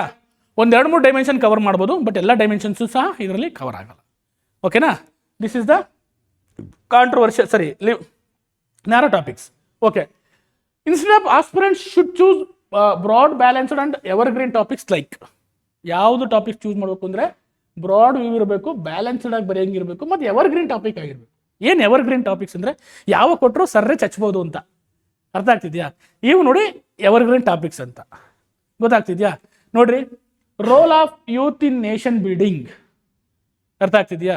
Roll of youth in nation building. Technology and democracy, ಕನ್ನಡದಲ್ಲಿ ಅರ್ಥ ಆಗ್ತಿದ್ಯಾ? Technology in democracy. Women empowered, ever green ಇದು. ಏನಂದ್ರೆ ಈ ವುಮೆನ್ ಎಂಪವರ್ಮೆಂಟ್ ಇದೆಯಲ್ಲ, ever green. ನಮ್ಮ ಮುತ್ತಾತನ ಕಾಲದಿಂದಲೂ ವುಮೆನ್ ಎಂಪವರ್ಮೆಂಟ್ ಮಾಡ್ತಲೇ ಬಂದಿದ್ದೀವಿ. ಅರ್ಥ ಆಗ್ತಿದ್ಯಾ? ಈ ಟಾಪಿಕ್ಸ್ನ ಸರಿಯಾಗಿ ಪ್ರಿಪೇರ್ ಆಗಬೇಕು. ಅರ್ಥ ಆಗ್ತಿದೆಯಾ? ಇದು ಈ ಟಾಪಿಕ್ಸ್ ಬಂದರೆ ಫಸ್ಟ್ ಪ್ರಿಫರೆನ್ಸ್ ಇದಕ್ಕೆ ಕೊಡಬೇಕು. ಅರ್ಥ ಆಗ್ತಿದೆಯಾ? 4 ಆಪ್ಷನ್ಸಲ್ಲಿ ನಿಮ್ಗೆ ಏನಾರ ವುಮೆನ್ ಎಂಪವರ್ಮೆಂಟ್ ಅಂತ ಬಂತು ಅಂದರೆ ಫಸ್ಟ್ ಅದನ್ನೇ ಬರೆಯೋಕ್ಕೆ ಸ್ಟಾರ್ಟ್ ಮಾಡಬೇಕು. ಎಲ್ಲರೂ ಈಗ ಒಂದೇ ಟಾಪಿಕ್ ನೀವು ಇಷ್ಟು ಜನ ಕೊಟ್ಟು ನೀವು ಒಂದೇ ಥರ ಬರೆಯಲ್ಲ. ಕಾಪಿ ಮಾಡಿದರೆ ಮಾತ್ರ ಒಂದೇ ಥರ ಬರೀತೀರ ಹೊರತು ನಿಮ್ಮ ಸ್ವಂತ ಬರೆದ್ರೆ ಒಂದೇ ಥರ ಬರೆಯಲ್ಲ. ಈಗ ಟಾಪಿಕ್ ಕೊಟ್ಟು ನೋಡ್ತೀನಿ, ಗೊತ್ತಾಗುತ್ತೆ. ಒಂದೇ ಟಾಪಿಕ್ ಕೊಡ್ತೀನಿ ಎಲ್ಲರಿಗೂ, ನೋಡೋಣ ಎಲ್ಲರೂ ಒಂದೇ ಥರ ಬರೆದಿರ್ತಾರೆ, ನೋಡೋಣ, ಚೆಕ್ ಮಾಡೋಣ ಇಲ್ಲೇ ಪ್ರಾಕ್ಟಿಕಲ್ ಏನಂತ ಅರ್ಜುನ್. Okay, done. ಅರ್ಥ ಆಯ್ತಾ? ವುಮೆನ್ ಎಂಪವರ್ಮೆಂಟ್ ಇನ್ ಇಂಡಿಯಾ, ಗೊತ್ತಾಗ್ತಿದ್ಯಾ? ನೋಡು, ಯಾವುದೇ ಟಾಪಿಕ್ ಕೊಟ್ಟರು ವಿಭಿನ್ನವಾಗಿ ಬರೀತಾರೆ. ಒಬ್ಬೊಬ್ಬರು ಥರ ಒಬ್ಬೊಬ್ಬರು ಶೈಲಿ ಬೇರೆ ಥರ ಇರುತ್ತೆ. ಒಬ್ಬ ಇಂಟ್ರೊಡಕ್ಷನ್ ಒಂಥರ ಕೊಟ್ಟರೆ ಇನ್ನೊಬ್ಬ ಇಂಟ್ರೊಡಕ್ಷನ್. ನೀವು ಕಾಪಿ ಮಾಡಿದಾಗ ಮಾತ್ರ ಸೇಮ್ ಬರೆಯೋಕ್ಕೆ ಚಾನ್ಸ್ ಇದೆ. ಅದರ್ವೈಸ್ ನಿಮ್ಮ ಸ್ವಂತಿಕೆಯಿಂದ ಬರೆದ್ರೆ, ನಿಮ್ಮ ಓನಾಗಿ ಬರೆದ್ರೆ ಖಂಡಿತ ಒಂದೇ ಥರ ಎಲ್ಲರೂ ಬರೆಯಲ್ಲ, ಬರೆಯೋಕ್ಕೆ ಸಾಧ್ಯವೂ ಇಲ್ಲ. ಯಾಕೆಂದರೆ ಒಬ್ಬೊಬ್ಬರ ಥಾಟ್ಸು ಒಂದೊಂದು ಥರ ಇರುತ್ತೆ. ಅರ್ಥ ಆಗ್ತಿದೆಯಾ? Okay, next environment and sustain development, very important, evergreen. ಇದು ಈ ಥರದ ಟಾಪಿಕ್ಸ್ನ ಯಾವತ್ತೂ ನೀವು ಪ್ರಿಪೇರ್ ಆಗಬೇಕು. ಇವಂತೂ ನೀವು ನೋಡಿ, ಇಲ್ಲಿ youths, role of youths, democracy, nation building ಅಥವಾ ಟೆಕ್ನಾಲಜಿ ರಿಲೇಟೆಡ್ ಡೆಮೋಕ್ರಸಿ, ಇವೆಲ್ಲ ಡೆಮೋಕ್ರಸಿ, ಎನ್ವೈರನ್ಮೆಂಟು, ವುಮೆನ್ ಎಂಪವರ್ಮೆಂಟು, ಇವೆಲ್ಲ ತುಂಬ ಇಂಪಾರ್ಟೆಂಟ್ ಟಾಪಿಕ್ಸು, ಗೊತ್ತಾಯ್ತಾ? ಇವಕ್ಕೊಂದಷ್ಟು ಪ್ರಿಪೇರ್ ಆಗಲೇಬೇಕು. ಎಜುಕೇಷನ್, ಅದು ಇನ್ನೊಂದು ಎಜುಕೇಷನ್. ಅದು ಎಜುಕೇಷನ್ ಅದಕ್ಕೆ ಏನಾದರೂ ಆ್ಯಡ್ ಮಾಡ್ಕೊಡ್ಬೋದು. Education as a tool for social transformation ಅಂತ ಕೊಡ್ಬೋದು. ಬಟ್ ಫೋಕಸ್ ಏನಿದೆ? ಎಜುಕೇಷನ್ ಮೇಲಿದೆ. ವುಮೆನ್ ಎಂಪವರ್ಮೆಂಟ್ ಇದೆ, ಎನ್ವೈರನ್ಮೆಂಟಲ್ ಇದೆ, ಗೊತ್ತಾಗ್ತಿದೆಯಾ? ಟೆಕ್ನಾಲಜಿ ಇದೆ, ಡೆಮೋಕ್ರಸಿ ಇದೆ, ಯೂತ್ ನೇಷನ್ ಬಿಲ್ಡಿಂಗ್ ಇದೆ. ಇವೆಲ್ಲ ಕೀ ಪಾಯಿಂಟ್ಸು. ಇದ್ರ ಮೇಲೆ ನಿಮಗೆ ಚೆನ್ನಾಗಿ ಗೊತ್ತಿರಬೇಕು. ಲಿಸನ್, ಅರ್ಥ ಆಗ್ತಿದೆಯಾ? ನೆಕ್ಸ್ಟು ನೋಡಿ, these essay allow to cover the social, political, economical, technological and ethical aspects. It's a good to choice. ಗೊತ್ತಾಗ್ತಿದೆಯಾ? ಈ ಥರ ಟಾಪಿಕ್ಸ್ನ ನೀವು ಚೂಸ್ ಮಾಡೋದು ತುಂಬ ಒಳ್ಳೆಯದು. ಗೊತ್ತಾಗ್ತಿದೆಯಾ? ಅರ್ಥ ಆಗ್ತಿದೆಯಾ? ಯಾವ ಥರ ಟಾಪಿಕ್ ಚೂಸ್ ಮಾಡಬೇಕು, ಯಾಕೆ ಚೂಸ್ ಮಾಡಬೇಕು ಅನ್ನೋದು. Next examples. ಈಗ ನೋಡಿ, ಈ ಟಾಪಿಕ್ಸ್ ಕೊಟ್ಟಿದ್ದಾರೆ. ಈ ಟಾಪಿಕ್ಸಲ್ಲಿ ಸಪೋಸ್ ಯು ಗೆಟ್ 4 ಆಪ್ಷನ್, ನೀವು 4 ಆಪ್ಷನ್ ಕೊಟ್ಟಿದ್ದಾರೆ ಎಕ್ಸಾಮಲ್ಲಿ ನಿಮಗೆ. ಈಗ ನೀವು ನನಗೆ ಹೇಳಬೇಕು, ಈ 4 ಆಪ್ಷನ್ಸಲ್ಲಿ ನೀವು ಯಾವುದಾದ್ರು ಚೂಸ್ ಮಾಡ್ತೀರಾ, ಯಾಕೆ ಚೂಸ್ ಮಾಡ್ತೀರಾ ಅಂತ ಹೇಳಬೇಕು. ನಿಮಿಷ. ಓಲ್ಡೇನು ನಿಮ್ಮ ಹೇಳ್ತೀನಿ, ಗೊತ್ತಾಗ್ತಿದೆಯಾ? Impact on social media on youth, India space journey, corruption and development, women empowerment on India. ಇದನ್ನು ಕೇಳ್ಬೋದು sir, corruption and development, corruption controversy ಟಾಪಿಕ್ಸಾ ಅಂತ ಕೇಳ್ತೀರಾ ಯಾರಾದರೂ ಕ್ವಶನ್ಸು? ಕಾಂಟ್ರವರ್ಸಿ ಟಾಪಿಕ್ ಕರಪ್ಷನ್ನು ಫಸ್ಟಿಂದ ಇರೋದೆ ಅಂತಲ್ಲ. ಕಾಂಟ್ರವರ್ಸಿ ಟಾಪಿಕ್ ಹೌದೋ ಇಲ್ವೋ? ಅದು ಕಾಂಟ್ರವರ್ಸಿ ಟಾಪಿಕ್ಕಾ? ಇಲ್ಲ, corruption not A controversy topics. ಯಾಕೆಂದ್ರೆ ಅದು ಇಟ್ಸ್ ನೀಡ್ಫುಲ್. ನಮಗೆ ಅಭಿವೃದ್ಧಿಗೆ ಅದು ತುಂಬ ಅಭಿವೃದ್ಧಿ ಬೇಕಾಗಿಲ್ಲ, ಅಭಿವೃದ್ಧಿನ ತಡಿತಾ ಇದೆ. ಅದಕ್ಕೋಸ್ಕರ ಕರಪ್ಷನ್ ಬೇಡ ಅಂತ ಹೇಳೋಕ್ಕೆ ಇದು ಈ ಥರದ್ದು ಇಂಪಾರ್ಟೆಂಟ್. ಆಮೇಲೆ ಇದಕ್ಕೆ ಲಾ ಇದೆ, ಗೊತ್ತಾಗ್ತಿದೆಯಾ? ತುಂಬ ಲಾ ಇದೆ, ಕಾನೂನುಗಳು ಬಂದಿದೆ, IPC ಸೆಕ್ಷನ್ಸ್ಗಳಿದೆ, ತುಂಬ ಸ್ಕೋಪ್ ಇದೆ ಬರೆಯೋಕ್ಕೆ. ಎಕ್ಸಾಂಪಲ್ ಸಿಗುತ್ತೆ, ಕಮಿಟಿಗಳಿದೆ, ಕರಪ್ಷನ್ ತಡೆಯೋಕ್ಕೆ ಬಂದಿರೋ ವಿಜಿಲೆನ್ಸ್ CVC ಕಮಿಟಿ ಆಗಿರ್ಬೋದು, ಲೋಕಾಯುಕ್ತ ಇರ್ಬೋದು, ಲೋಕಪಾಲ್ ಆಗಿರ್ಬೋದು, ಆಂಟಿ ಕರಪ್ಷನ್ ಬ್ಯೂರೋ ಕರ್ನಾಟಕದಲ್ಲಿ ಆಗಿರ್ಬೋದು, ತುಂಬ ಇದೆ. ನಿಮಗೆ ಬರೆಯೋಕ್ಕೆ ತುಂಬ ಸ್ಕೋಪ್ ಸಿಗುತ್ತೆ ಆ ಥರದ್ದು. ಗೊತ್ತಾಗ್ತಿದೆಯಾ? ನೆಕ್ಸ್ಟ್ ವುಮೆನ್ ಎಂಪವರ್ಮೆಂಟ್, ಗೊತ್ತಾಯ್ತಾ? ಮಾಮೂಲಿ ಗೊತ್ತಲ್ಲ. ಈಗ ಆಯಿತು, ನಾನು ಕ್ವಶನ್ಸ್ ಕೇಳ್ತೀನಿ. ಈಗ ಇಷ್ಟು 4 ಆಪ್ಷನ್ಸ್ ಕೊಟ್ಟಿದ್ದೀನಿ ನಿಮಗೆ. ನೀವು ಯಾವುದೇ ಚೂಸ್ ಮಾಡ್ತೀರೋ ನನಗೆ ರೀಸನ್ಸ್ ಹೇಳಬೇಕು, ಒಬ್ಬೊಬ್ಬರೇ ಹೇಳಬೇಕು. ವೆಯ್ಟ್ ನಾನು ಕೇಳ್ತೀನಿ. ಹೇಳು, ನೀನು ಹೋಯ್ತು ಜೋರಾಗಿ ಹೇಳಬೇಕು. ಯಾಕೆ ಇಂಡಿಯಾ ಸ್ಪೇಸ್ ಜರ್ನಿ ನೀನು ಚೂಸ್ ಮಾಡ್ತಿದ್ಯಾ? ಯಾಕೆ ಚೂಸ್ ಮಾಡ್ತಿದ್ಯಾ? ಹಾಂ, ಒಂದು ವೆರಿ ಗುಡ್. 2 ನೋಡಿ, ಅಂದರೆ ಇವನು ಏನು ಹೇಳ್ತಿದ್ದೆ ಅಂದರೆ ಇಂಡಿಯಾ ಸ್ಪೇಸ್ ಜರ್ನಿ. ಯಾಕೆಂದರೆ ಇತ್ತೀಚಿನ ವರ್ಷಗಳಲ್ಲಿ ನೋಡಿದಾಗ, ಕಳೆದ 5 ವರ್ಷದಲ್ಲಿ ನಾವು ಕಂಪೇರ್ ಮಾಡಿ ನೋಡಿದಾಗ ತುಂಬ ಡ್ರಾಸ್ಟಿಕ್ ಡೆವಲಪ್ಮೆಂಟ್ಸ್ ಆಗಿದೆ, ಗೊತ್ತಾಯ್ತಾ? ಮಂಗಳಯಾನ ಆಗಿರ್ಬೋದು, ಶುಕ್ರಯಾನ ಆಗಿರ್ಬೋದು, ನೆಕ್ಸ್ಟು ಆದಿತ್ಯ L1 ಆಗಿರ್ಬೋದು, ನೆಕ್ಸ್ಟು ತಮ್ಮದೇ ಸ್ಪೇಸ್ ಸ್ಟೇಷನ್ಸ್ ಆಗಿರ್ಬೋದು, ಆದಿತ್ಯ ಶುಕ್ಲನ ಇದಕ್ಕೆ ಕಳಿಸಿರೋದಾಗಿರ್ಬೋದು, ನ್ಯಾಷನಲ್ ಸ್ಪೇಸ್ ಸ್ಟೇಷನ್ಸ್ ಇರ್ಬೋದು. ಆಮೇಲೆ ಇಸ್ರೋ ತುಂಬ ಡೆವಲಪ್ಮೆಂಟ್ ಮಾಡಿಸಿದೆ. ನಿಮ್ಗೆ ಏನಾದರೂ ಇಸ್ರೋ ವೆಬ್ಸೈಟ್ಗೆ ಹೋಗ್ಬಿಟ್ಟು ನೀವು ನೋಡಿದ್ರೆ ಹೆಂಗೆ ನೀವು ಕಲೆಕ್ಷನ್ ಮಾಡಿ ವೆಬ್ಸೈಟ್ಗಳಿಗೆ ಹೋಗಬೇಕು, ಆ ಅಫಿಷಿಯಲ್ ವೆಬ್ಸೈಟ್ಗೆ ಹೋಗಿ ಇನ್ಫಾರ್ಮೇಷನ್ ನೋಡಬೇಕು. ತುಂಬ ಚೆನ್ನಾಗಿ ಅದು ಟ್ರಾನ್ಸ್ಲೇಟ್ ಮಾಡ್ಕೋಬೋದು. ನೀವು ಟ್ರಾನ್ಸ್ಲೇಟ್ ಆದ್ಕೊಂಡ್ರೆ ಕನ್ನಡಕ್ಕೆ ಟ್ರಾನ್ಸ್ಲೇಟ್ ಆಗಿ ತೋರಿಸುತ್ತೆ.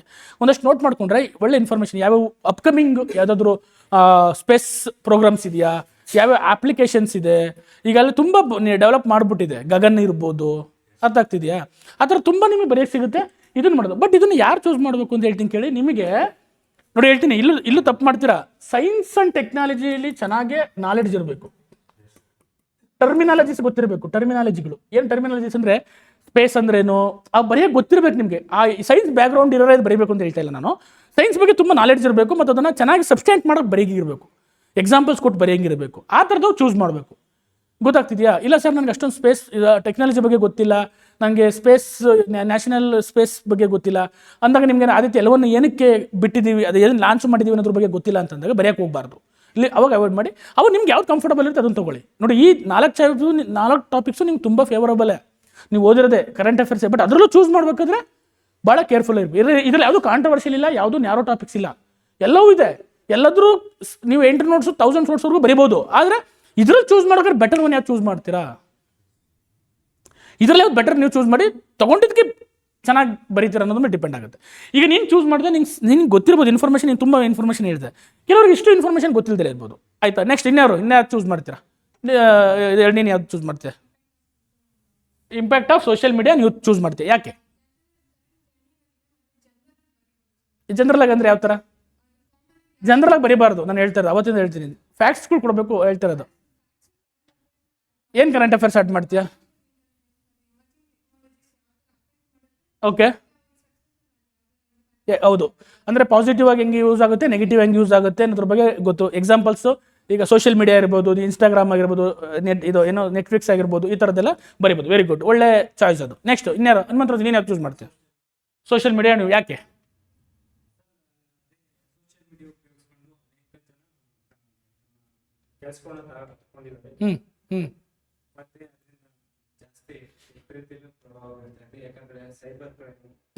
ನೆಗೆಟಿವ್. ಓಕೆ, ಆಮೇಲೆ ಓಕೆ, ವುಮೆನ್ ಎಂಪವರ್ಮೆಂಟ್ ಯಾಕೆ? ಪ್ರೆಸೆಂಟ್ 33% ರಿಸರ್ವೇಷನ್ ಸಿಕ್ಕಿದೆ. Very good. ಅದು ಈಗ ಏನು ನಮ್ಮ ಇಂಡಿಯನ್ ಆರ್ಮಿನಲ್ಲಿ ಅವರಿಗೆ ಮಹಿಳೆಯರಿಗೆ ಅವಕಾಶ ಸಿಗ್ತಾ ಇದೆ, ಎಂಪವರ್ಮೆಂಟ್ ಆಗ್ತಾ ಇದೆ. ನೆಕ್ಸ್ಟ್ ಆಯಿತು, NDA ಆಯಿತು, ಅದು ಇದು ಡಿಫೆನ್ಸ್ ಅಂತ ಬಂತು, ಒಂದು ಸೆಕ್ಟರ್ ಆಯಿತು. ಆಮೇಲೆ ನೆಕ್ಸ್ಟ್ ಮುಂದಕ್ಕೆ ಹೋಗಬೇಕು. Very good. ಟ್ರಿಪಲ್ ತಲಾಕ್ನ ರದ್ದು ಮಾಡಿ ಅದನ್ನು ವುಮೆನ್ ಎಂಪವರ್ಮೆಂಟ್, ಅದು ತುಂಬ ಹಳೆ ಓಲ್ಡ್ ನ್ಯೂಸು, ಇರಲಿ ತೊಂದರೆ, ಬರಿಬೋದು. ಆಮೇಲೆ ಸಾಹಸಗಳು, ಆಮೇಲೆ ಯೋಜನೆಗಳು, ಮುದ್ರಾ ಯೋಜನೆಗಳಾಗಿರ್ಬೋದು. ನೆಕ್ಸ್ಟ್ ನೀವು ತುಂಬ ಇಂಪಾರ್ಟೆಂಟೇ ಬಿಟ್ಬಿಟ್ಟಿದ್ದೀರಾ. ನಮ್ಮ ರಾಷ್ಟ್ರಪತಿ ಆಯ್ಕೆ ಮಾಡಿದ ಮಹಿಳೆಯರನ್ನ ಕುಣಿಸಿದ್ದೀವಿ ನಾವು, ದ್ರೌಪದಿ ಮುರ್ಮು ಮೇಡಮ್ನ ಕುಣಿಸಿದ್ದೀವಿ. ಅದು ದೊಡ್ಡ ವುಮೆನ್ ಎಂಪವರ್ಮೆಂಟ್ ಅಲ್ವಾ? ಒಬ್ಬ ದೇಶದ ರಾಷ್ಟ್ರಪತಿನೇ ನಾವು ವುಮೆನ್ ಆಯ್ಕೆ ಮಾಡಿದ್ದೀವಿ. ಈಗ ಆಲ್ರೆಡಿ ಆಗಿದ್ದಾರೆ ತುಂಬ ಜನ. ಎಷ್ಟು ಜನ? ಯಾರ್ಯಾರು? ಏನು? ಪ್ರತಿಭಾ ದೇವಿ ಸಿಂಗ್ ಪಾಟೀಲ್ ಮತ್ತು ದ್ರೌಪದಿ ಇಬ್ಬರು, ಫಸ್ಟು ಅವರು, ಸೆಕೆಂಡು ಇವರು. ಅರ್ಥ ಆಗ್ತಿದೆಯಾ? ಇರಲಿ, ತೊಂದರೆ ಇಲ್ಲ. ಅಂದರೆ ಲೈಕ್ ನಿಮಗೆ ಬುಡಕಟ್ಟು ಮಹಿಳೆ ಅದನ್ನು ಬೇಕಾದ್ರೆ ಒಂದು ಪಾಯಿಂಟ್ ಆ್ಯಡ್ ಮಾಡಿ, ತೊಂದರೆ ಇಲ್ಲ, ಬರೀಬೇಕಾದ್ರೆ. ಅರ್ಥ ಆಗ್ತಿದೆ? ಈ ರೀತಿ ಪಂಚ ಗ್ಯಾರಂಟಿ ಯಾವುದಕ್ಕೆ? ಹೌದು, ವೆರಿ ಗುಡ್. ಅದನ್ನು ಬೇಕಾದ್ರೆ ನೀವು ಕೊಡ್ಬೋದು, ಎಕ್ಸಾಂಪಲ್ಸ್ನ ಕೊಡ್ಬೋದು. ಶಕ್ತಿ ಯೋಜನೆ ಆಗಿರ್ಬೋದು, ಮತ್ತು ಇನ್ನೊಂದು ಯಾವುದು ಗೃಹ ಜ್ಯೋತಿ, ಅದೆಲ್ಲ. ಅಂದರೆ ಗೃಹ ಜ್ಯೋತಿ ಬರೀ ಮಹಿಳೆಯರಿಗೆ ಅಂತ ಸಿಗಲ್ಲ, ಶಕ್ತಿ ಯೋಜನೆ ಮಾತ್ರ ಮಹಿಳೆಯರಿಗೆ ಸೀಮಿತವಾಗಿದೆ. ಗೃಹ ಜ್ಯೋತಿನೂ ಮಹಿಳೆಯರಿಗೆ ಸೀಮಿತ ಆಗಿದೆ. ಅಲ್ಲ, ಗೃಹ ಜ್ಯೋತಿ ಅಲ್ಲ, ಗೃಹಲಕ್ಷ್ಮಿ ಶಕ್ತಿ ಯೋಜನೆ ಮಹಿಳೆಯರಿಗೆ ಸೀಮಿತ ಆಗಿರೋದು. ಇನ್ನು ವಿದ್ಯಾನಿಧಿ ಸ್ಟೂಡೆಂಟ್ಸ್ಗೆ, ಇನ್ನೊಂದು ಯಾವುದು ಯುವ ನಿಧಿ ಅದು ಸ್ಟೂಡೆಂಟ್ಸ್ಗೆ. ನೆಕ್ಸ್ಟ್ ಇನ್ನೊಂದು ಗೃಹ ಜ್ಯೋತಿ ಮನೆಗೆ. ಆಯಿತು, 4 ಆಯಿತು. ಇನ್ನೊಂದು ಅನ್ನ ಬಗ್ಗೆ ಎಲ್ಲ ಫ್ಯಾಮಿಲಿಗೆ ಅಂತ ಬಂದಿದೆ. ಅರ್ಥ ಆಗ್ತದೆ? 2 ಅದರಲ್ಲಿ ಮಹಿಳೆಯರಿಗಿದೆ, 1 ಯೂತ್ಸ್ಗಿದೆ. ಆಪರೇಷನ್ ಸಿಂಧೂರಲ್ಲೇ ಡೆಡಿಕೇಟ್ ಮಾಡಿದ್ದು ಮಹಿಳೆಯರಿಗೋಸ್ಕರ. ಅರ್ಥ ಆಗ್ತಿದೆ? ನೋಡಿ, ಈ ಥರ ನೀವು ಫ್ಯಾಕ್ಟ್ ನೋಡಿ ಹಿಂಗೆ ಗೊತ್ತಾಗುತ್ತೆ ನಿಮ್ಗೆ ಯಾವುದನ್ನು ಚೂಸ್ ಮಾಡಬೇಕು ಅನ್ನೋದ್ರ ಬಗ್ಗೆ. ಅರ್ಥ ಆಯ್ತಲ್ಲ? ಈ ರೀತಿ ನಿಮ್ಮ ಟಾಪಿಕ್ಸ್ನ ಚೂಸ್ ಮಾಡ್ಕೋಬೇಕು, ಅದಕ್ಕೆ ಬರಿತಾ ಹೋಗ್ಬೇಕು. ಗೊತ್ತಾಯ್ತು? ನೀನೇ ಚೂಸ್ ಮಾಡ್ತೀಯಾ? ಇಂಡಿಯನ್ ಸ್ಪೇಸ್ ಯಾಕೆ? ಸ್ಪೇಸ್ ಕೊಲಾಬರೇಷನಲ್ಲಿ ಇದು ಮಾಡ್ತಾ ಇದ್ದಾರೆ. ಓಕೆ. ಆಮೇಲೆ ಈಗ ಇಂಡಿಯನ್ ಸ್ಪೇಸ್ ಏನಾಗ್ತಿದೆ, ಬರೀ ಏನಾಗ್ತಿತ್ತು, ಈಗ ಪ್ರೈವೇಟೈಸೇಷನ್ ಆಗ್ತಾ ಇದೆ. ನಾವು ಬೇರೆ ದೇಶಗಳಿಗೆ ಏನು ಮಾಡ್ತಾ ಇದ್ದೀವಿ, ಒಂದಷ್ಟು ಟೆಕ್ನಾಲಜಿನ ಇದನ್ನ ಇಲ್ಲಿ ಮಾಡ್ತೀವಿ, ಸಪ್ಲೈ ಮಾಡ್ತೀವಿ. ಅದು ನಮ್ಮ GDPಗೆ ಎಲ್ಲ ಏನಾಗ್ತಿದೆ, ತುಂಬ ಹೆಲ್ಪ್ಫುಲ್ ಆಗ್ತಾ ಇದೆ. ಆ ಥರದ್ದೆಲ್ಲ ಡೈಮೆನ್ಷನ್ಸ್ ಕೊಡ್ಬೋದು. ಈಗ ತುಂಬ ಡೈಮೆನ್ಷನ್ಸ್ ಕೊಡ್ಬೋದು ನೀವು. ಯಾವುದೋ ಇಂಪ್ಯಾಕ್ಟ್ ಆಫ್ ಸೋಷಿಯಲ್, ನಮ್ಮ ರಾಥೋಡ್ ಸರ್ಗೆ ಹೇಳ್ತೀನಿ, ಒಂದಷ್ಟು ಟಾಪಿಕ್ಸ್ನ ಎಕ್ಸ್ಪ್ಲೇನ್ ಮಾಡಿ ಅಂತ ಹೇಳ್ತೀನಿ. ಇದರಲ್ಲೇ ಒಳ್ಳೆ ಇಷ್ಟು ಟಾಪಿಕ್ಸ್ನು ಬೇಕಾದ್ರೆ ನಮ್ಮ ರಾಥೋಡ್ ಸರ್ಗೆ ಹೇಳ್ತೀನಿ, ಅವ್ರು ಎಕ್ಸ್ಪ್ಲೇನ್ ಮಾಡ್ತಾರೆ ನಿಮಗೆ ಚೆನ್ನಾಗಿ. ಓಕೆನಾ? ಪ್ರಿಪೇರ್ ನೋಟ್ಸ್ ಇದನ್ನ ರೆಡಿ ಮಾಡ್ಕೊಂಬಂದು ನಿಮ್ಗೆ ಎಕ್ಸ್ಪ್ಲೇನ್ ಮಾಡಿ ಹೇಳ್ತಾರೆ. ಓಕೆನಾ? ನೆಕ್ಸ್ಟು ವುಮೆನ್ ಎಂಪವರ್ಮೆಂಟ್ ಆಯಿತು, ಇದಾಯ್ತಲ್ವಾ? ನೆಕ್ಸ್ಟ್ ಈ ಥರ ಚೂಸ್ ಮಾಡ್ತೀರಾ ನೋಡಿ. ನೆಕ್ಸ್ಟು ಬೆಸ್ಟ್ ಚಾಯ್ಸ್ ಯಾವುದಂದರೆ those who can write multiple dimension factual confident. ನಿಮ್ಮ ಕಾನ್ಫಿಡೆಂಟ್ ಇರಬೇಕು, ಪ್ಲಸ್ ಮಲ್ಟಿಪಲ್ ಡೈಮೆನ್ಷನ್ ಕೊಡಬೇಕು, ಮತ್ತು ಫ್ಯಾಕ್ಚುಯಲ್ಸ್ ಇರಬೇಕು ಅದರಲ್ಲಿ. ಅದನ್ನು ಚೂಸ್ ಮಾಡಬೇಕು. If you know ISRO's achievements well choice to India space journey. ನಾನು ಹೇಳಿದ್ನಲ್ಲ, ನಿಮಗೆ ಏನಾದರೂ ಇಸ್ರೋಸ್ ಅಚೀವ್ಮೆಂಟ್ಸ್ ಬಗ್ಗೆ ಗೊತ್ತಿತ್ತು ಅಂದರೆ ನೀವು ಬೆಟರ್ ಚಾಯ್ಸ್ ಯಾವ್ದು ಮಾಡ್ಬೋದು, ಇದು ಮಾಡೋದು. ಅದರ್ವೈಸ್ ಸೋಷಿಯಲ್ ಇಶ್ಯೂಸ್ ಬಂದಾಗ ವುಮೆನ್ ಎಂಪವರ್ಮೆಂಟ್ನ ಚೂಸ್ ಮಾಡೋದು. ಗೊತ್ತಾಯ್ತಾ? ಅವೆರಡರಲ್ಲಿ ಇಷ್ಟು ಟಾಪಿಕ್ಸ್ನ ನೀವು ಚೂಸ್ ಮಾಡ್ಕೋಬೋದು. ಗೊತ್ತಾಗ್ತಿದೆ ಅಂದರೆ ಲೈಕ್ ಇದನ್ನೆಲ್ಲ ನಿಮಗೆ ಕಂಫರ್ಟಬಲ್ ಇರಬೇಕು ಬರೆಯೋಕ್ಕೆ. ನಾನು ಹೇಳಿದ್ರೆ ಇಷ್ಟು ಅಂಶಗಳನ್ನ ಪರಿಗಣನೆಗೆ ತೆಗೆದುಕೊಂಡು ನೀವೇನು ಮಾಡಬೇಕಾಗತ್ತೆ, ಒಂದು ಬರಿಬೇಕಾಗತ್ತೆ. ಓಕೆನಾ? ನೆಕ್ಸ್ಟ್ ವೆರಿ ಇಂಪಾರ್ಟೆಂಟ್, ಮತ್ತೆ ಇನ್ನೊಂದು ಹ್ಯಾಂಡ್ ರೈಟಿಂಗ್. ಗೊತ್ತಾಗ್ತಿದೆ, ತುಂಬ ಜನದು ಇಶ್ಯೂ ಇದೆ. ಇದನ್ನು ನೀವು ರಿಸಾಲ್ವ್ ಮಾಡ್ಕೋಬೇಕು ವಿತಿನ್ 2 monthsಲ್ಲಿ. ಅಂದರೆ ನೋಟಿಫಿಕೇಶನ್ ಆಗೋ ಒಳಗಡೆ ನೀವೇನು ಮಾಡಬೇಕು, ಈ ಇಶ್ಯೂನ ಕಮ್ಮಿ ಮಾಡಬೇಕು. ಇವನ್ ಇಂಗ್ಲೀಷ್ ಹ್ಯಾಂಡ್ ರೈಟಿಂಗ್ ಇರ್ಬೋದು, ಕನ್ನಡ ಹ್ಯಾಂಡ್ ರೈಟಿಂಗ್ ಇರ್ಬೋದು. ಗೊತ್ತಾಯ್ತಾ? ಈ ರೀತಿ ನಿಮ್ಮ ಹ್ಯಾಂಡ್ ರೈಟಿಂಗ್ನ ಇಂಪ್ರೂವ್ಮೆಂಟ್ ಮಾಡ್ಕೊಳಕ್ಕೆ ಏನೇನು ಮಾಡ್ಬೋದು, ಇಂಗ್ಲೀಷ್ ಮತ್ತು ಕನ್ನಡ ಎರಡೂ ಇಂಪಾರ್ಟೆಂಟ್ ಅಂತ ನಾನು ಅವಾಗಲೇ ಫಸ್ಟ್ ಸ್ಟಾರ್ಟಿಂಗಲ್ಲಿ ಹೇಳಿದ್ದೀನಿ. ಎರಡೂ ಲ್ಯಾಂಗ್ವೇಜಸ್ಸು ಲಿಪಿನ ಕಲಿಬೇಕು. ಇದಕ್ಕೆ ಏನು ಮಾಡಬೇಕು ಅನ್ನೋದ್ರ ಒಂದಷ್ಟು ಟಿಪ್ಸ್ ಹೇಳ್ತೀನಿ, ಅದನ್ನು ನೀನು ಡೈಲಿ ಫಾಲೋ ಮಾಡಬೇಕು. ಗೊತ್ತಾಗ್ತಿದೆಯಾ? Next, good handwriting give extra 5 marks in the essay plus paper 1 complete. ಗೊತ್ತಾಗ್ತಿದೆಯಾ? ನಿಮ್ಮ ಪೇಪರ್ 1ನಲ್ಲಿ ಚೆನ್ನಾಗಿ ಮಾರ್ಕ್ಸ್ ಬರಬೇಕು ಅಂದರೆ 5 marks ಬರಬೇಕು, ಎಕ್ಸ್ಟ್ರಾ 5 marks ಬರಬೇಕು ಅಂತಂದರೆ ನೀವೇನು ಮಾಡೋದು, ಎಕ್ಸ್ಟ್ರಾ 5 marks ಅಂದರೆ 55 ಅಲ್ಲ, 50ರಲ್ಲಿ ನೀವು ಬರೆದಿರೋದಕ್ಕೆ 5 marks ಎಕ್ಸ್ಟ್ರಾ ಸಿಗಬೇಕು ಅಂತಂದರೆ ಏನು ಮಾಡಬೇಕು, ಇದನ್ನು ಮಾಡಬೇಕು. Next, first focus on neatness and the speed. First ನಿಮ್ಮ ಏನಿರಬೇಕು, ನೀಟ್ನೆಸ್ ಆಗಿರಬೇಕು ಬರೆಯೋದು, ಮತ್ತು ಸ್ಪೀಡ್ ಮೇಲೆ ಫೋಕಸ್ ಮಾಡಬೇಕು. ಗೊತ್ತಾಗ್ತೀಯಾ? Use answer sheet format. ನಾನು ಅದಕ್ಕೆ ನಿಮ್ಗೆ ಆನ್ಸರ್ ಶೀಟ್ ಫಾರ್ಮೆಟು ಕೊಟ್ಟಿದ್ದೀವಿ, ಅದರಲ್ಲೇ ಬರೆಯೋದು ಪ್ರಾಕ್ಟೀಸ್ ಮಾಡಿ. ನೀವೆಲ್ಲ ಏನೇನೋ ಇದರಲ್ಲೆಲ್ಲ ಈ ಚೀಟಿ ಅವ್ರು ಚೀಟಿಲಿ ಬರೀತಾರೆ ನಮ್ಮ ಹುಡುಗರು ಅವರಿಬ್ಬರು, ಆ ಥರದ್ದು ಬೇಡ, ಆನ್ಸರ್ ಶೀಟ್ಸನ್ನೇ ತೊಗೊಳ್ಳಿ. ಅದ್ರಲ್ಲಿ ಪ್ರಾಕ್ಟೀಸ್ ಮಾಡಿದ್ರೆ ನಿಮ್ಗೆ ಈಗಲಿಂದ ಅಭ್ಯಾಸ ಆಗಿ ನಾಳೆ ಎಕ್ಸಾಮಲ್ಲಿ ಅದೇ ಥರ ಆನ್ಸರ್ ಶೀಟ್ ಕೊಟ್ಟಾಗ, ಅದಕ್ಕೆ ನಾವು ಯಾಕೆ ನಾವು ಬುಕ್ಲೆಟ್ ಮಾಡಿದ್ದೀವಿ ನಮ್ಮ ಇದ್ರದ್ದು ಅಕಾಡೆಮಿಲಿ, ನಮ್ಮ ಇವ್ರು ರಾಥೋಡ್ ಸರ್ ಮಾಡಿಸಿರೋದು ಅಂದರೆ ಅದನ್ನು RT ಕಾಪಿನಲ್ಲಿ ತರಿಸಿ ಅದೇ ಫಾರ್ಮೆಟಲ್ಲಿ ರೆಡಿ ಮಾಡಿಸಿರೋದು. ನಿಮಗೆ ಎಕ್ಸಾಮಲ್ಲಿ ಅದೇ ಥರ ಇರುತ್ತೆ. ಗೊತ್ತಾಗ್ತಿದೆಯಾ? ನಿಮ್ಗೆ ಏನು ಬರಬೇಕು, OMR ಮಾರ್ಕ್ ಮಾಡೋದೆಲ್ಲ ಕೊಟ್ಟಿದ್ದೀವಲ್ಲ, ಸೇಮ್ ಅದೇ ಥರ ಇರುತ್ತೆ. ಗೊತ್ತಾಗ್ತಿದೆಯಾ? ಅದಕ್ಕೋಸ್ಕರ ನಿಮ್ಮ ಆನ್ಸರ್ ಶೀಟ್ ಫಾರ್ಮೆಟಲ್ಲಿ ಫಾರ್ಮ್ ಮಾಡಿ, ಸೇಮ್ ಇನ್ ಸೈಜ್ ಎಕ್ಸಾಮಲ್ಲಿ ಯಾವ ರೀತಿ ಇರುತ್ತೆ ಅದೇ ಥರ ಬರೀರಿ ಫಾರ್ ಪ್ರಾಕ್ಟೀಸ್. ನಿಮಗೆ ಪ್ರಾಕ್ಟೀಸ್ ಮಾಡೋದಿದೆ. Write 5 pages daily under the time limit to balance the neatness and speed. ಪ್ರತಿದಿನ 5 ಪೇಜ್ ಮಿನಿಮಮ್ ಹೇಳ್ತಾರೆ, ಅದು ಮಿನಿಮಮ್ 5 pages ಬರೀಬೇಕು ನೀವು. ಮ್ಯಾಕ್ಸಿಮಮ್ ಎಷ್ಟಾರು ಬರೀರಿ ನಿಮ್ಮ ಕಂಫರ್ಟಬಿಲಿಟಿ. ಮಿನಿಮಮ್ 5 pagesನ ಟೈಮ್ ಇಟ್ಕೊಂಡು ಬರೆಯೋಕ್ಕೆ ಪ್ರಾರಂಭ ಮಾಡಬೇಕು. ಅರ್ಥ ಆಗ್ತಿದೆಯಾ? ಪ್ರತಿದಿನ ಹೇಳ್ತಿರೋದು ನಾನು ಇದನ್ನು, ನೀವೇನಾರು ಬರೀರಿ. ನಾನು ಹೇಳ್ತಿರೋದು ಇದನ್ನೇ ಬರೀಬೇಕು ಅಂತ ನಾನು ಯಾವುದೂ ಹೇಳ್ತಾ ಇಲ್ಲ. ನೀವೇನು ಬೆಳಗಿಂದ ಓದಿರ್ತೀರ ಅದನ್ನು ಬರೀರಿ, ಕರೆಂಟ್ ಅಫೇರ್ಸ್ ಏನು ಓದಿರುತ್ತೆ ಅದನ್ನು ಬರೀರಿ, ಕ್ಲಾಸಲ್ಲಿ ಏನು ಕೇಳಿರುತ್ತೆ ಅದು ಬರೀ.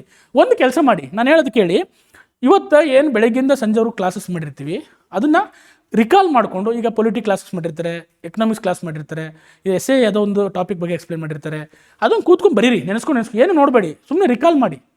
ಅದನ್ನು ಮಲಗಬೇಕಾರೆ ಇನ್ನೇನು 10-15 ನಿಮಿಷ ಮಲಗಬೇಕು ಅನ್ನೋ ಟೈಮಲ್ಲಿ ನೀವೇನು ಮಾಡಿ, ಒಂದು ನೋಟ್ಬುಕ್ಕು, ಒಂದು ಪೆನ್ ತೊಗೊಂಡು ಬರಿತಾ ಹೋಗಿ.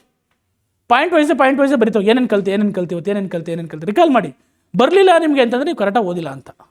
ಬರೆಯೋಕ್ಕೆ ಪ್ರಾಕ್ಟೀಸ್ ಮಾಡಿ, ಅಭ್ಯಾಸ ಮಾಡಿ, ನಿಮ್ಗೆ ತುಂಬ ಹೆಲ್ಪ್ಫುಲ್ ಆಗುತ್ತೆ. ಹ್ಯಾಂಡ್ ರೈಟಿಂಗ್ ಇಂಪ್ರೂವ್ಮೆಂಟ್ ಆಗುತ್ತೆ, ಓದಿರೋದು ರಿಕಾಲ್ ಆಗುತ್ತೆ, ಗೊತ್ತಾಗ್ತಿದೆಯಾ? ರಿವಿಷನ್ಸ್ ಆಗುತ್ತೆ. ಗೊತ್ತಾಗ್ತಿದೆಯಾ? ಇದನ್ನು ಮಾಡಿ, ಅಭ್ಯಾಸ ಮಾಡಿ. ನಾನು ಹೇಳೋದನ್ನ ಪ್ರಾಕ್ಟೀಸ್ ಮಾಡಿ. ಪ್ರತಿದಿನ 5 pages ಬರೀರಿ. ಏನೇನು ಓದಿದ್ರ, ಫ್ಯಾಕ್ಟ್ಸು, ಡಾಟಾಸು, ರಿವಿಷನ್ ನೋಡಿಲ್ವಾ, ಒಂದ್ಸತಿ ನೋಡ್ಕೊಂಡು ಮತ್ತೆ ಬರೀರಿ. ಅರ್ಥ ಆಗ್ತಿದೆಯಾ? ಇದು ಮಾಡ್ಬೇಕು ಡೈಲಿ. ಗೊತ್ತಾಗ್ತೀಯಾ? Under time balance, neatness, speed. ಗೊತ್ತಾಗ್ತಿದೆಯಾ? Avoid too small and too large letters. ಕೆಲವ್ರು ಏನು ಮಾಡ್ತಾರೆ, ತುಂಬ ದೊಡ್ಡ ಲೆಟರ್ಸ್ ಬರೀತಿರ್ತಾರೆ, ಕೆಲವರು ತುಂಬ ಚಿಕ್ಕ ಲೆಟರ್ಸ್ ಬರೀತಿರ್ತಾರೆ. ಮೀಡಿಯಮ್ ಸ್ಪೇಸಲ್ಲಿ ಬರೀಬೇಕು, ಕರೆಕ್ಟಾಗಿ ಆ ಅಕ್ಷರಗಳು ಬ್ಯಾಲೆನ್ಸ್ ಆಗಂಗೆ ಬರೀಬೇಕು. ಅರ್ಥ ಆಗ್ತಿದೆಯಾ? ಅದನ್ನು ಇಂಪ್ರೂವ್ಮೆಂಟ್ ಮಾಡ್ತಾ ಬನ್ನಿ, ಯೂಸ್ ಆಗುತ್ತೆ. Next,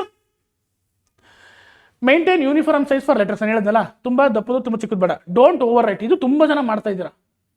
strike neatly if wrong. ಗೊತ್ತಾಗ್ತಿದೆ? ಅಕಸ್ಮಾತ್ ತಪ್ಪಾಯ್ತು ಅಂದ್ರೆ ಸುಮ್ಮನೆ ಒಂದು ಗೆರೆ, ತಪ್ಪಾಗಿದೆಯಲ್ಲ ಇದು ಹ್ಯಾಂಡ್ ರೈಟಿಂಗ್, ಇಷ್ಟೇ. ನೀವು ಹಿಂಗೆಲ್ಲ ಹಾಕ್ಬಿಟ್ಟಿರ್ತೀರ, ಬೇಡ. ಅವ್ರು ಅದ್ರ ಮೇಲೆ ಇನ್ನೂ ಹಿಂಗೆ ಫುಲ್ಲು ಅದನ್ನು ಬ್ಲೂ ಕಲರಲ್ಲಿ ಹಿಂಗೆ ಹಾಕ್ಬಿಟ್ಟು ಅದೇ ಹೈಲೈಟಾಗಿ ಕಾಣಬೇಕು. ಇವನು ಬಂದಿಲ್ಲ, ಅವನು ಆಯುಷ್, ಹಿಂಗೆ ಫುಲ್ ಓವರ್ ರೈಟ್ ಮಾಡಿಬಿಡ್ತೀರಾ. ಗೊತ್ತಾಗ್ತಿದೆ? ಅದು ಬೇಡ, ಅವಶ್ಯಕತೆ ಇಲ್ಲ. ಸುಮ್ಮನೆ ಒಂದು ಸ್ಟ್ರೈಕ್ ಹೇಳಿದ್ರೆ ಮುಗಿದೋಯ್ತು, ಈ ಥರ ತಪ್ಪಾಗಿದೆ ಅಂತ ಗೊತ್ತಾಗುತ್ತೆ, ಅಂಡರ್ಸ್ಟುಡ್. ಗೊತ್ತಾಯ್ತಾ? Don't overwrite, strike neatly if wrong. ನಿಮ್ಗೆ ತಪ್ಪಾಗಿತ್ತು ಅಂದ್ರೆ ಒಂದು ಸ್ಟ್ರೈಕ್ ಮಾಡಿ ಬಿಟ್ಬಿಡಿ. Check model answer scripts to toppers. ನಾನು ಹೇಳಿದೆ, ನಾನು ಟಾಪರ್ಸ್ ಆನ್ಸರ್ ಕಾಪೀಸ್ ತೋರಿಸಿದ್ದೀನಿ, ಎಷ್ಟು ನೀಟಾಗಿ ಬರೆದಿರ್ತಾರೆ ಅಂತ ಅಂದ್ಬಿಟ್ಟು. ನೀವು ಅದನ್ನು ಫಾಲೋ ಮಾಡಿ, ಅದೇ ಥರ ನೀವು ಸಹ ಬರೆಯೋಕ್ಕೆ ಪ್ರಯತ್ನ ಪಡಬೇಕು. ಗೊತ್ತಾಗ್ತಿದೆಯಾ? ನೆಕ್ಸ್ಟು, ಸೀದರ್ ಕ್ಲೀನ್ ಹ್ಯಾಂಡ್ ರೈಟಿಂಗ್. ನೀವು ಅದನ್ನು ಹ್ಯಾಂಡ್ ರೈಟಿಂಗ್ ನೋಡಬೇಕು, ಎಕ್ಸಾಮಲ್ಲಿ ಹೆಂಗೆ ಬರ್ದಿದ್ದಾರೆ ಅಂತ. ತುಂಬ ಜನ ಅಂತಾರೆ, ಸರ್ ಹ್ಯಾಂಡ್ ರೈಟಿಂಗ್ ಎಕ್ಸಾಮಲ್ಲಿ ಎಷ್ಟು ನೀಟಾಗಿ ಬರೆಯೋಕ್ಕಾಗುತ್ತಾ ಅಂತ. ಖಂಡಿತ ಬರಿಬೋದು, ಬರ್ದಿದ್ದಾರೆ. ಅರ್ಥ ಆಗ್ತಿದೆಯಾ? ನಿಮ್ಗೆ ಎಷ್ಟು ಆರ್ಟಿಕಲ್ಸ್ ಎಷ್ಟು ತೋರಿಸಿದ್ದೀನಲ್ವ, ನಿಮ್ಗೊಂದು ಪಿಕ್ಚರ್ಸು ನಿಮ್ಗೆ ಗೊತ್ತಾಗುತ್ತಲ್ಲಿ. Next, practice at the same time daily. ಗೊತ್ತಾಗ್ತಿದೆಯಾ? ಡೈಲಿ ನಿಮ್ಮ ಹ್ಯಾಬಿಟ್ನ ಪ್ರಾಕ್ಟೀಸ್ ಮಾಡಿ ಪ್ರತಿದಿನ, ಅದೇನಾಗುತ್ತೆ ನಿಮಗೆ ಇದಾಗುತ್ತೆ. ನೆಕ್ಸ್ಟು, ಯೂಸ್ ಆಗುತ್ತೆ. After 1 to 2 months for consistent practice handwriting become clear, uniform and exam to ready. ಅರ್ಥ ಆಗ್ತಿದೆಯಾ? 1-2 ಮಂತ್ಸು ಬೇಕೇ ಬೇಕು ನಿಮ್ಮ ಹ್ಯಾಂಡ್ ರೈಟಿಂಗ್ ಇಂಪ್ರೂವ್ಮೆಂಟ್ ಆಗಬೇಕು ಅಂದರೆ. ನನ್ನ ಪ್ರಕಾರ ನೀವು ಶನಿವಾರ ಭಾನುವಾರ ಒಂದಿನ ಬರೆಯುತ್ತಿರೋದು ಬಿಟ್ಟರೆ ಬೇರೆ ಟೈಮಲ್ಲಿ ಬರೀತಿಲ್ಲ ಅಂತ ಅಂದ್ಕೊತೀನಿ. ಕರೆಕ್ಟಾ? If I am not wrong. ಬರೀತಿದ್ದೀರಾ ಇಲ್ವೋ? ಹಾಂ, ಬರೀತಿದ್ದೀರಾ ಇಲ್ವೋ? ಪ್ರಾಮಾಣಿಕವಾಗಿ ಹೇಳಿ, ಸುಮ್ಮನೆ ಸುಳ್ಳು ಹೇಳ್ಬೇಡಿ. ಬರಿತಾ ಇದ್ದೀರಾ? 1 ಪೇಜ್ 2 ಪೇಜ್ ಬರೋದು ಆಗಲ್ಲ. ನಿಮಗೆ ಹೇಳ್ತೀನಿ, ಮುಂದಿನ ದಿನಗಳಲ್ಲಿ ಹೆಲ್ಪ್ ಆಗುತ್ತೆ. ಹ್ಯಾಂಡ್ ರೈಟಿಂಗ್ ಚೆನ್ನಾಗಿ ಪ್ರಾಕ್ಟೀಸ್ ಮಾಡಿ. ಅರ್ಥ ಆಗ್ತಿದೆಯಾ? ಓಕೆ, ನೆಕ್ಸ್ಟು ಟೈಮ್ ಇದೆ, ಒಂದು 10 ನಿಮಿಷ ಎಕ್ಸ್ಪ್ಲೇನ್ ಮಾಡ್ತೀನಿ. How to score maximum marks in essay writing 10 golden rules, golden suggestions ಅಂತ ಇದೆ. ನಿಮ್ಗೆ ಅದನ್ನು ಹೇಳಬೇಕು ಅಂತಂದರೆ 8 ಗೋಲ್ಡನ್ ರೂಲ್ಸ್ ಆಗ್ಬಿಟ್ಟಿದೆ. ಇಲ್ಲಿ 8 ಅಲ್ಲ 10. ಓಕೆನಾ? Next first one golden suggestion, understand the demand of the topic. ಇವನ್ನೆಲ್ಲ ಆಲ್ರೆಡಿ ಹೇಳಿದ್ದೀನಿ ನಿಮಗೆ. ಅಂದರೆ ಲೈಕ್ ನಾನು ಮೊದಲೇ ಎಕ್ಸಾಮ್ ಕ್ಲಾಸ್ ಮಾಡ್ಬೇಕಾದ್ರೆ ಹೇಳ್ತಾ ಬಂದಿದ್ದೀನಿ ಆಲ್ರೆಡಿ. ಅವೆಲ್ಲ ಕವರ್ ಆಗಿರುತ್ತೆ, ಸುಮ್ಮನೆ ನೋಡ್ತಾ ಹೋಗೋಣ. ಗೊತ್ತಾ? Don't write what you know, write what to ask to strike them, avoid diversion. ಅಂದರೆ ಏನು ಗೊತ್ತು, ನಿಮ್ಗೆ ಏನು ಗೊತ್ತಿರೋದು ಬರಿಬೇಡಿ, ಎಕ್ಸಾಮ್ನರ್ಗೆ ಏನು ಗೊತ್ತೋ ಅದನ್ನು ಮಾತ್ರ ಬರೀರಿ. ಗೊತ್ತಾಗ್ತಿದೆಯಾ? ಎಕ್ಸಾಮ್ನರ್ಗೆ ಏನು ಬೇಕು ಆ ಟಾಪಿಕ್ನ ಡಿಮ್ಯಾಂಡ್ ಆಫ್ ದಿ ಟಾಪಿಕ್ ಏನಿದೆ ಅದ್ರ ಮೇಲೆ ಫೋಕಸ್ ಮಾಡಿ. ಎಕ್ಸಾಂಪಲ್, ನೀವು ಮೊನ್ನೆ ಬರೆದಿದ್ರಿ ಗಾಂಧೀಜಿಯವರ ತತ್ವಗಳು, ಪರಿಸರ ಸಂರಕ್ಷಣೆಯಲ್ಲಿ ಗಾಂಧೀಜಿಯವರ ತತ್ವಗಳು ಅಂತ ಕೊಟ್ಟಿದ್ರೆ ನಿಮಗೆ ಗೊತ್ತಿರೋದು ಬರ್ದಿದ್ದೀರಾ? ಪರಿಸರ ಸಂರಕ್ಷಣೆ ಅಂದ್ರೆ ಏನು, ಪರಿಸರ ಮಾಲಿನ್ಯ ಅಂದ್ರೆ ಏನು, ಅದನ್ನು ಬರ್ದಿದ್ದೀರಾ ಹೊರತು ಗಾಂಧೀಜಿ ಬಗ್ಗೆ ಬರ್ದಿಲ್ಲ.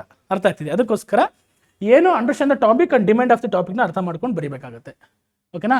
Next structure is the king. ನೀವು ಕರೆಕ್ಟ್ ಸ್ಟ್ರಕ್ಚರ್ ಬೇಕು ಅಂದರೆ ಲೈಕ್ ಏನು, ಇಂಟ್ರಡಕ್ಷನ್, ಬಾಡಿ, ಕನ್ಕ್ಲೂಷನ್. ನಿಮಗೆಲ್ಲ ಗೊತ್ತಿರೋದೇ ಇದು, ಇದನ್ನು ನಾನು ಹೊಸದಾಗಿ ಏನು ಹೇಳಬೇಕಾಗಿಲ್ಲ, ನಿಮಗೆ ಗೊತ್ತಾಗ್ತಿದೆಯಾ? Each para one clear idea. ಗೊತ್ತಾಯ್ತಿಯಾ? ಒಂದು ಪ್ಯಾರಾ ಬರೆದ್ರಿ ಅಂದ್ಕೊಳ್ಳಿ, ಅದೊಂದು ಪ್ಯಾರಾಗ್ರಾಫ್ ಬರೆದ್ರಿ ಅಂದ್ಕೊಳ್ಳಿ, ಅದರಲ್ಲಿ ಒಂದ್ರ ಬಗ್ಗೆ ಅಡ್ವಾಂಟೇಜಸ್ ಬರೆದ್ರೆ ಅದ್ರ ಬಗ್ಗೆ ಅಡ್ವಾಂಟೇಜಸ್ ಬಗ್ಗೆ ಇರಬೇಕು, ಡಿಸ್ಅಡ್ವಾಂಟೇಜ್ ಬರೋ ಡಿಸ್ಅಡ್ವಾಂಟೇಜು, ಅದ್ರ ಬಗ್ಗೆ ಏನಾದರೂ ಟೆಕ್ನಾಲಜಿ ಬರ್ತಿದ್ರೆ ಟೆಕ್ನಾಲಜಿ ಬಗ್ಗೆ, ಆಸ್ಪೆಕ್ಟ್ ಯಾವ ಆಸ್ಪೆಕ್ಟ್ ಕೊಡ್ತೀರಾ ಅದ್ರ ಬಗ್ಗೆ. ಎಕ್ಸಾಂಪಲ್ ಈಗ ನೋಡಿ, ಇಂಟ್ರೊಡಕ್ಷನ್, ಬಾಡಿ, ಕನ್ಕ್ಲೂಷನ್. ಗೊತ್ತಾಗ್ತಿದೆ? ಮಲ್ಟಿಪಲ್ ಡೈಮೆನ್ಷನ್ ಕೊಡಬೇಕು ಬಾಡಿನಲ್ಲಿ, ಕನ್ಕ್ಲೂಷನಲ್ಲಿ ಅದ್ರದ್ದು ಒಂದು ಇದು ಇರಬೇಕು. ನೆಕ್ಸ್ಟ್ ಎಕ್ಸಾಮ್ನರ್ಗೆ ಫ್ರೆಂಡ್ಲಿ ಆಗಿರಬೇಕು ಅದನ್ನು ಓದೋಕ್ಕೆ. ಗೊತ್ತಾಗ್ತಿದೆ? ಹಾಗಾಗಿ ಸ್ಟ್ರಕ್ಚರ್ ನೀಟಾಗಿರಬೇಕು, ಬಾಡಿ ಇಂಟ್ರೊಡಕ್ಷನ್, ಬಾಡಿ, ಕನ್ಕ್ಲೂಷನ್ ಚೆನ್ನಾಗಿ ಬರೀಬೇಕು. ಓಕೆನಾ? Next begin with a powerful introduction. ಇದು ಗೊತ್ತಿರೋದು ನಿಮ್ಗೆ ಆಲ್ರೆಡಿ, ಇಂಟ್ರೊಡಕ್ಷನ್ ಬಗ್ಗೆ ಹೇಳಿದ್ದೀನಿ. ಗೊತ್ತಾಗ್ತಿದೆಯಾ? ನೀವು start with quotes, story, incident, data, ಯಾವ್ದು ಬೇಕಾದ್ರು. ಎಜುಕೇಷನ್ ಇದೆ ಎಂಪವರ್ಮೆಂಟ್ ಅಂತ ಡಾಕ್ಟರ್ ಬಿ ಆರ್ ಅಂಬೇಡ್ಕರ್ ಬರೆದಿರೋದು. Doctor B R Ambedkar said cultivation of minds should be in the ultimate aim of human existence ಅಂತ ನೀವು ಸ್ಟಾರ್ಟ್ ಮಾಡ್ಕೊಳ್ಬೇಕಾದ್ರೆ education related, education in empowerment, education is empowerment ಅನ್ನೋದು. Okay, ನೀವು next strong first impression. ನಿಮ್ಮ ಒಂದು impression ಹಿಂಗಿರಬೇಕು, strong ಆಗಿತ್ತು ಅಂದರೆ ಜಾಸ್ತಿ ಮಾರ್ಕ್ಸ್ ಬರೋಕ್ಕೆ ಹೆಲ್ಪ್ಫುಲ್ ಆಗುತ್ತೆ. ಓಕೆನಾ? Next balance content and language, very important. Balance ಆಗಿರ್ಬೇಕು. ನಾನು ಇದನ್ನು ತುಂಬ ಸತಿ ಹೇಳಿದ್ದೀನಿ ಆಲ್ರೆಡಿ, ಗೊತ್ತಾಗ್ತಿದೆ. Simple and clear words, strong content ಗೊತ್ತಲ್ಲ ನಿಮ್ಮ, ಅದರಲ್ಲಿ ಫ್ಯಾಕ್ಟ್ಸು, ಡಾಟಾ, ರಿಪೋರ್ಟ್ಸು ಎಲ್ಲ ಇರಬೇಕು. Avoid unnecessary points, complicated sentence. ಗೊತ್ತಾಗ್ತಿದೆಯಾ? Unemployment is a problem. ಗೊತ್ತಾಗ್ತಿದೆ? ಅನ್ನೋದ್ರ ಬಗ್ಗೆ ಡಾಟಾಗಳು ಕೊಡಬೇಕು. ನೀವು ಯಾವ ಡಾಟಾಗಳು ಕೊಡ್ತೀರ ಅದ್ರ ಮೇಲೆ ತುಂಬ ಇಂಪಾರ್ಟೆಂಟ್ ಆಗುತ್ತೆ. ಗೊತ್ತಾಗ್ತಿದೆಯಾ? ಹಾಗಾಗಿ ಬ್ಯಾಲೆನ್ಸ್ ಆಗಿರಬೇಕು ಮತ್ತು ಕಂಟೆಂಟು ತುಂಬ ಚೆನ್ನಾಗಿರಬೇಕು. ಕಂಟೆಂಟು ಕ್ವಾಲಿಟಿ ಕಂಟೆಂಟ್ ಕೊಡಬೇಕು ವಿತ್ ಲ್ಯಾಂಗ್ವೇಜ್, ಸಿಂಪಲ್ ಲ್ಯಾಂಗ್ವೇಜ್ ಇರಬೇಕು. ಓಕೆನಾ? ನೆಕ್ಸ್ಟು ಗೋಲ್ಡನ್ ಏನು ಮಲ್ಟಿ ಡೈಮೆನ್ಷನ್. ಇದನ್ನೆಲ್ಲರೂ ತುಂಬ ಸತಿ ಎಕ್ಸ್ಪ್ಲೇನ್ ಮಾಡಿದ್ದೀವಿ. ಮಲ್ಟಿ ಡೈಮೆನ್ಷನ್ ಅಪ್ರೋಚ್ ಯಾವ ರೀತಿ ಇರಬೇಕು ಅಂದರೆ cover social, political, economic, cultural, ethical, technological. ಗೊತ್ತಾಯ್ತಾ?